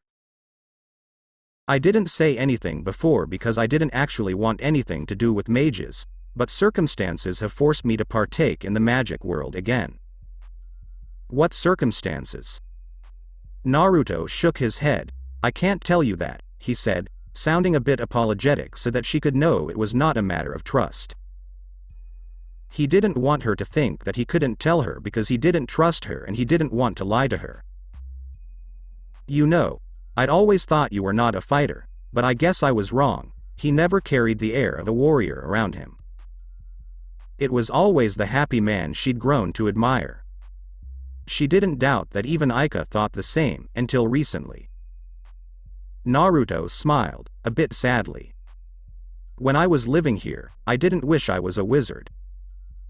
I truly did enjoy the life I was living here, he said. As long as he was in this world, he didn't to become a shinobi again. Even if he does use his chakra, the shinobi days were over. The wizard life was for his to take, and he would take it and make the most of it. I know, Hissui said with a warm smile. Then Naruto told her some of the things he'd doing. He left out some details since she didn't know everything and some things were better left unsaid. In all her time thinking of him, Hissui had never thought Naruto could be capable of doing anything like what he had just told her. He had appeared so harmless to her, and didn't seem like he could hurt anyone. She was learning. Looks could be deceiving. Even so, that didn't change who he was, fundamentally, inside his heart. Why? Again, Naruto shook his head. It is best you know that much only, he said. I have the Magic Council on my tail already. I wouldn't them involving you in anything. He noticed how she had slightly tensed when he mentioned the Magic Council, but didn't say anything about it. But don't worry. I took all measures needed to ensure that they don't know I was here. Are they going to do anything? No, not now at least, Naruto responded. But don't worry. I'm not doing anything I can't handle. So long as legal guilds weren't caught up in his actions, he had nothing to fear. Those probably had revealed to him by their actions, lack of rather, that they are content with him causing havoc in the dark world. I hope so, but I still don't understand why you would do something like that. What do you feel inside of you? What gives you the courage? Hisui's voice was a little higher than she had intended.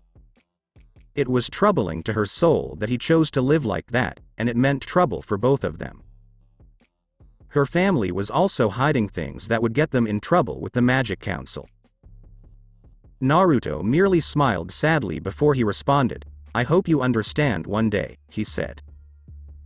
I have seen many things, Hissui.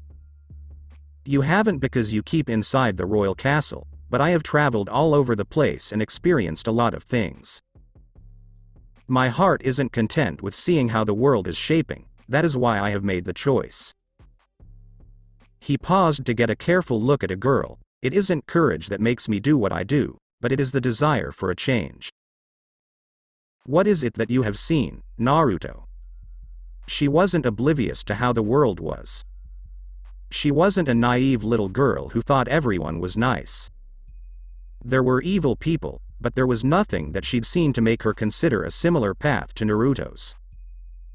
Evil, corruption, and a lot of things that aren't good. He said. We all live by a choice, and our ideals are formed because of a choice. My choice is for this kind of life, and I truly hope that change does come. Efforts would only be wasted if nothing is achieved. There was nothing that was more painful than learning, in the end of your life, that everything you've done was for nothing. Hissui shook her head. You're fighting evil with evil, and even if you remove this other evil, the evil you've done will always remain as long as you live, she stated firmly. I don't believe becoming evil is the ultimate solution. I've thought of that before, Naruto said. If I leave someone evil alive, and they torment someone after that, I believe it will be my fault for leaving the vermin alive. Again, Hissui shook her head. It wouldn't be your fault. No one deserves to die without even a second chance, and you can't guarantee that everyone you deal with will continue to be evil after their encounter with you. It was actually true, but Naruto had chosen otherwise. He certainly didn't want to go the way he did before. I'll think about it, he said. That was something he wasn't just saying. He really wished to do this differently. If he ended up becoming evil, then he would also have to disappear from this world, as he did in the previous. Thank you, Hissui said. The relief in her voice made Naruto's brow arch, but he said nothing. There are also some things the royal family does in secret which would get us in trouble if the Magic Council. Magnolia. So this is fairy tale, Naruto thought looking at the guild's building. Despite the many rumors that flew into the ears of those away from Magnolia, the people of this town liked the guild that was located within them. You could say that this was Magnolia's own guild, and it protected the town from any threat. With how beautiful the people spoke about this guild, Naruto couldn't be surprised if they stood up for them, regardless of anything the guild might do, but you could never know, especially with humans. Even though the reputation about fairy tale wasn't all that sweets and honey, they still liked the guild, regardless. Perhaps it was because they always did good before them. It would certainly be a betrayal if the rumors, which were true, made them distance themselves from their guild, even though it was always loyal and caring to the town. It hadn't taken him much time to reach Magnolia, and it didn't take much time for him to find this famed guild. There was no doubt about, Fairy Tail was high up there, if not the most famous guild within Fury. It wasn't because of its power, but because of its destructive reputation. Preparing himself for what he was about to come across, Naruto opened the door and walked into the guild. He blinked as soon as he entered the large hall of the guild. There was a lot of noise inside. It was like he was seeing a number of children playing in the sand at a park. Even punches were being thrown and chairs being thrown around. Even though Naruto had prepared himself for anything, this wasn't what he was prepared to see. Fairy tale, like this? Hell no. He didn't sense any malice to be on guard. This seemed to be like a sparring session, and his careful eyes could see the many smiles that flickered around the guild. This effectively told him that there was no riot and members of the guild weren't trying to murder each other.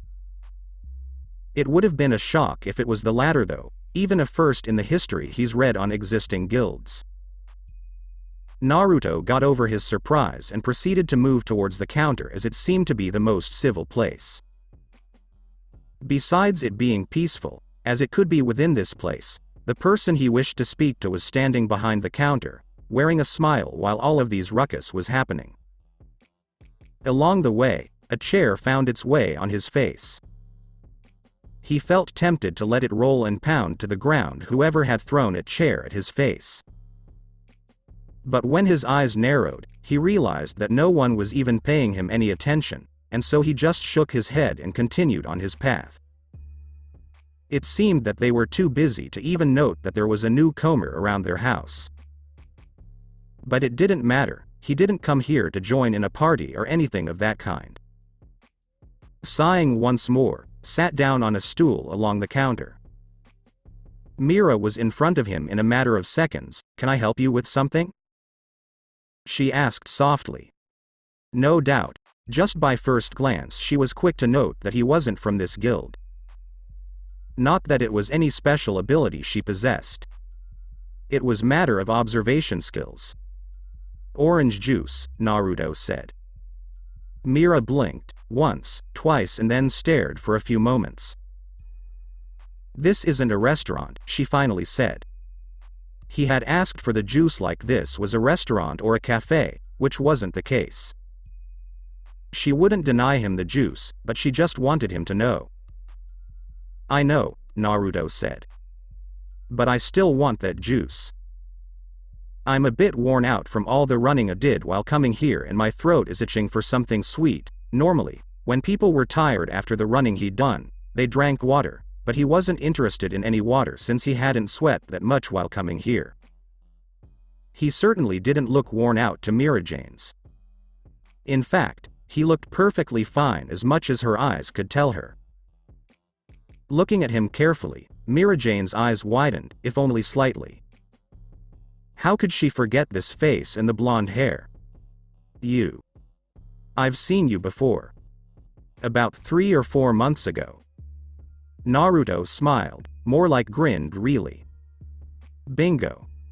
he exclaimed a bit happily. "I was wondering when you'd remember my face." "Well, I didn't get a good look at you back then since you were quick to leave in a hurry, Mira said. You didn't even ask for my name. Naruto held out his hand, for her to shake it. Mira took it and shook it for a few moments before the blonde spoke. You're the delightful Mira Jane Strauss. The blonde said with a small smile. Who didn't know the white-haired mage? She was an S-rank wizard and has always been on the cover girl of a famous magazine. Mira wasn't surprised. She remembered clearly. His name is Naruto. He didn't look too fanatic to be a fan of hers. He was looking at her normally without any unwanted look. So, Naruto, that is your name if I remember correctly, right? Naruto nodded. What are you doing here? Did I even thank you for what you did? Yes, you did, Naruto said. I'm not going to say anything further until you give me that orange juice. The blonde folded his hands across his chest, and gave Mira a look that clearly told her he was dead serious. Mira found it amusing, she almost laughed when she responded. Coming right up, she said. Naruto turned around to look at the guild members once more since he could feel that the ruckus had stopped and things had settled down. Though, there were some tensions lying around the atmosphere. It would soon disperse though. He didn't have to look at the small old man seated on the counter on his right-hand side to know that he was the one who had more magic than anyone. Still, he didn't say anything, despite the subtle glances the old man was giving him. Naruto, Mira said to gain his attention. There is your drink. Thank you, Naruto said as he took the large jug of orange juice. He downed everything in one swing before slamming the damn thing on the counter.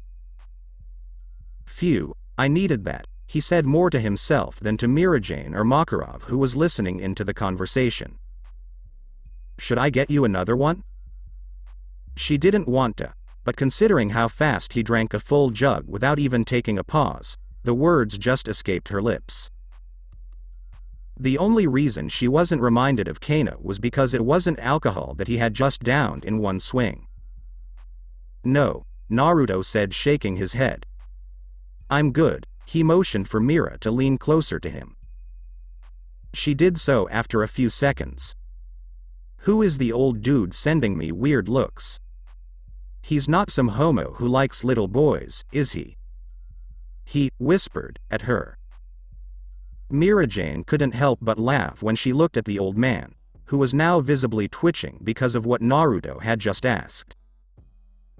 The blonde hadn't exactly whispered for the ears of Makarov to miss anything he had said. No, she finally said. He is the master of the guild. Naruto blinked once before adopting a relieved mask. Phew, he breathed. If that was the case, I would have run fast and far away and never come back to this guild, even the town of Magnolia. The relief was also coded on his town. Mira giggled at the expense of Makarov. She really couldn't imagine Makarov being like as Naruto had said. She dared not say the word. He is actually a nice person. I would imagine so, Naruto said, a lot more quietly. Considering all that he has heard about the guild, and the things he's seen since he came here, he wouldn't be all that surprised to know that the old man was a good person. Besides, if someone like Mira could call him master, then he had to be a good person. Why? Mira asked. He seemed to believe that Makarov was a nice person even though she gave no reason to explain why though he was a wonderful a person. This guild has a rather unwanted reputation within the magic world. Despite many complaints about it, the guild still continues to run as it usually does. I've heard about the strongest within this guild and none of them are evil, to suggest that they get it from their master. Besides, he was just watching while his children tore apart his guild. And I don't think the delightful Mira would work for someone who isn't a good person, Naruto explained without a pause. Mirajane looked at him carefully. She didn't think anyone would make a decision based on what he had just said and believe it without a shred of doubt in their heart. But he didn't seem to doubt anything he'd just said. "Are you going to tell me?" "I want to help you. Your brother to be precise," Naruto said. "Brother?" The blonde nodded. "The man I encountered that day. You have the same hair, but most importantly, your magic signature bears a familiarity with his. Yours is much stronger though," he stated quite casually. "Why? And what do you want to help him with?" "Control," Naruto started. "Well, I'm not going to help control anything, but I will make sure he doesn't go out of control again." The blonde shook his head as a thought occurred. "Let me rephrase that. I'll give him a cage that will lock him whenever he loses control." "Why?" He was just a stranger who only met them once and didn't say much to them after knocking out Elfman by making him suffer a shock of electricity, and as the big man put it, "I don't want to go through that again." Even though he loses himself whenever he loses control, he remembered the pain quite well. "I know a lot about losing control. Rage, intense emotions. These two likely draw out the power one can't control, and it often happens in the time of need, the time you have to protect your loved ones. When you're faced with an impossible task, you're forced to summon the power within you, the power you can't control. Sometimes it is attracted by the rage or intense emotions, and when that happens, the power overcomes you. You destroy the enemy, and turn on to your loved ones. You even end up hurting them, instead of protecting them. In the elemental nations, it was a case that occurred when a Jinchuriki was involved. In his case, rage attracted Kurama's chakra and he didn't actually think clearly. He had experienced this during the wave mission when he got mad and lunged at Haku when thinking that the Yuki clan member had killed that mentally ill Uchiha. If he had drawn out more chakra, he would have lost all control and killed everyone in that bridge. Mira hesitated for a moment. He just spoke like he had experienced it and he knew what happened back then. Naruto picked up where he had left off. When you hurt your loved ones in that state, there is only depression and self-loathing. He smiled sadly. Some people even refuse to use that power again, because of fear of losing control again and repeating the same thing. Some even lose the ability or the will to fight again.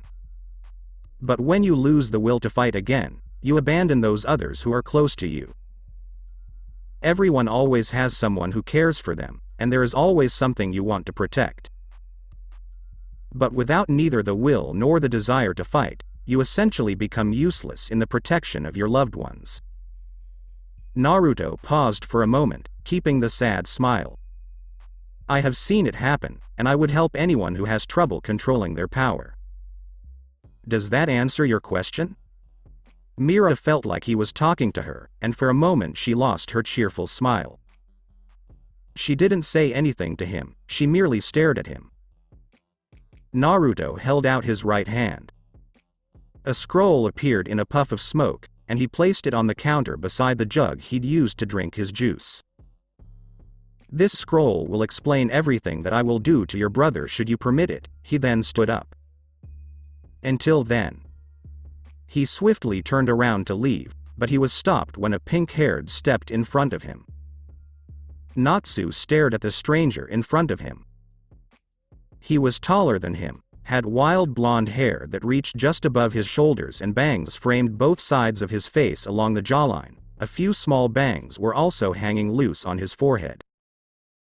He had bright blue eyes, and his attire consisted of a black cloak with high collars. The cloak reached below his knees. It had a red line from the left side of the collar. The line cut to the right just above his chest and stretched downwards near the right shoulder. The hands of the cloak seemed like they'd been mended from another cloth. They were crimson red, nevertheless. Beneath the cloak was a black trouser that stretched with the legs, and the last pieces were black custom-made boots, shinobi boots. What did you say to Mira? He didn't care who this man was. He was interested in making him apologize for whatever he'd said to Mira to make her lose her smile. The smile of Elder Strauss was special, and anyone who took it away deserved a beating. The demand from the pink-haired seemed to have gathered the attention of everyone.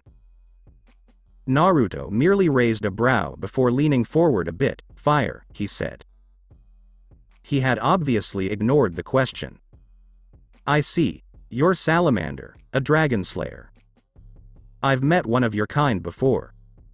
You have? Natsu seemed way more excited than Naruto expected. But he merely smiled. Yes, he said. You have such a reputation yourself. I must hit the road though. Will you step out of the way? Answer my question, then I can see if you can leave or not. Ho? The blonde seemed amused. I don't want to cause any trouble, so. He trailed off as he pushed Natsu back a bit with his index finger. A blue seal appeared on the floor.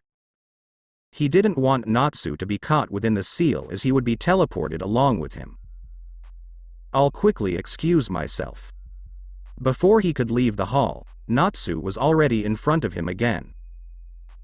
The Dragon Slayer was above ground, having taken Naruto's push as a sign of war.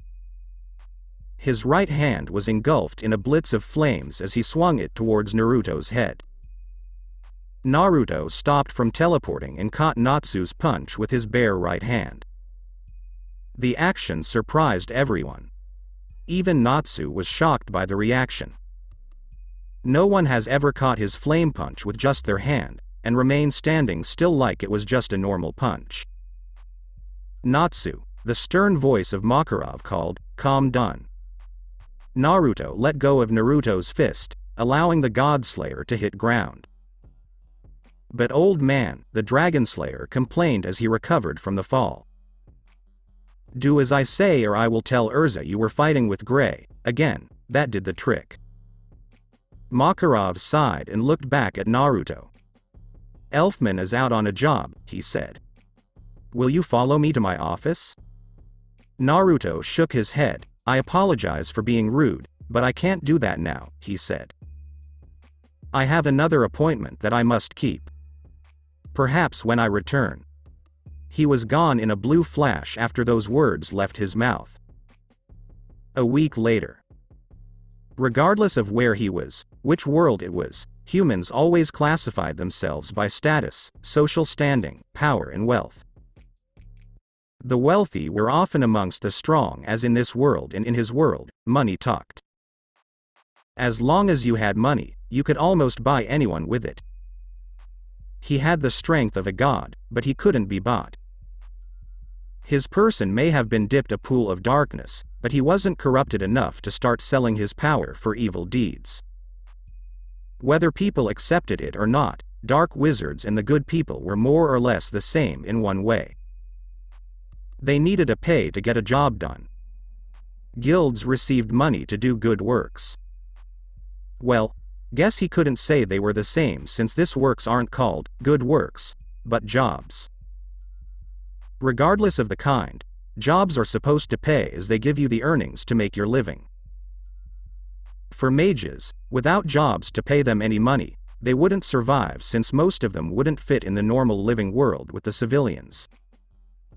Naruto had tested and found that he could blend well with normal people.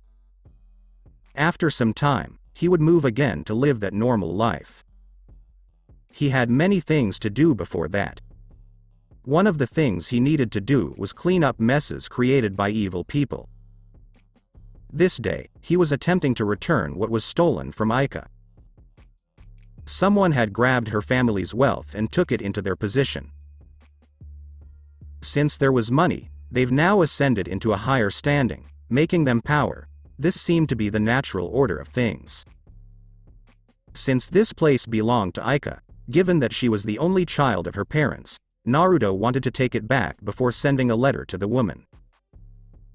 The house, it was more like a palace really, was really big, closer to the Heartfilia mansion he'd come across months ago. No matter how rich he became, Naruto didn't think he would end up building a mansion as big as this, especially when many rooms were not needed. This was nothing but flaunting wealth, and this also attracted vultures who preyed on those with money but lacking any tangible power. To think that Aika used to live in such a home. Naruto shook his head to rid of that thought flow. He was standing from a distance away from the gates of the mansion. It was heavily guarded, no doubt the bosses of some powerful organization resided within the place. He'd already eliminated and disjoined every chain connected with the bosses of this mansion. If he'd not done so, removing them from here wouldn't yield any results, but it would only put Aika in further danger. If he brought her back here, they would only return for revenge and he wasn't going to be watching her every day and night. The best thing to do was to remove from the outside, before coming into the inside. Since they knew that they were being hunted down, most executives of this organization had fled back into the place until the problem was dealt with. This was like the safe house, their den. In here, they felt safe from anything because their power was focused on here, and anyone venturing within a snake's burrow was only inviting a quick death within the fangs of the snake dripping into the flesh, and its lethal venom flooding through the blood system, in hostile terms. But gathering here only made it easy for him to remove everything in one swoop. Naruto stayed moving, hands inside his cloak, a deep frown marred across his face. It didn't take long for his feet to carry him towards the large gates. There were 5 guards standing guard at the gate, but there were more to that number inside the property. Once the guards took notice of his presence, Naruto flashed a smile. "Yo," he said, a little happy. A guard, in black suit, more like a professional guard from a private security company than mages from a guild, looked at him carefully through the bars of the large gates. "Go away before we open fire." Naruto arched an eyebrow at the greeting. "How rude of you," he muttered. "Not even a hello and you're already telling me you're going to open fire? What if I was a visitor to the bosses? Or someone hired to bolster security?" "We're not expecting any visitors," another guard responded, holding out his gun for Naruto to see that they were not playing. "Anyone who comes here today has been told to go back. The message is to keep anyone from entering and leaving unless the boss says so himself." Naruto scratched his chin after taking a thoughtful pose. "I guess it can't be helped them," he said before blurring into the property. Once he appeared, with the guards behind him, magical circles appeared beneath them, and kept them restrained. "I don't sense much evil from you. However, you have willingly accepted work from evil people. As punishment, I will send you into a timeless void, where you will spend endless time alone, floating in space. You will get a chance to reflect on your life when the blonde snapped his fingers and the men disappeared. There was no escape from the void he'd sent those guards. While he could freely send people into the void, he couldn't freely take them out. The void offered one a chance for change, in the sense that unless your heart changed, you could never leave the void. What awaited was an eternal silence of emptiness. One had much time to reflect on one's life while within the void, and if you saw your wrongs, and changed, you would be freed from the void and offered another chance to live a healthy life. He stole the idea of the technique from the Uchiha's Izanami. There was no sense in just killing people who could be saved from the dark side. There were many people who deserved a chance to live, a chance to be forgiven, but mindlessly killing solved nothing but brought him more sins and continued the reign of bloodshed. Because of this revelation, Naruto was forced to take a new approach when dealing with evil. He'd swear that he wasn't going back to the same path as he did in the elemental nations after all. Naruto looked up into the sky. "I guess I should handle the bosses the shinobi way before dealing with the lackeys," he muttered before disappearing. Removing the guards would put the whole mansion in alert, and made it easy for him to see the movements of his targets clearly. So that's it for today. Tell me if you want next part in the comments section. Till then, take care.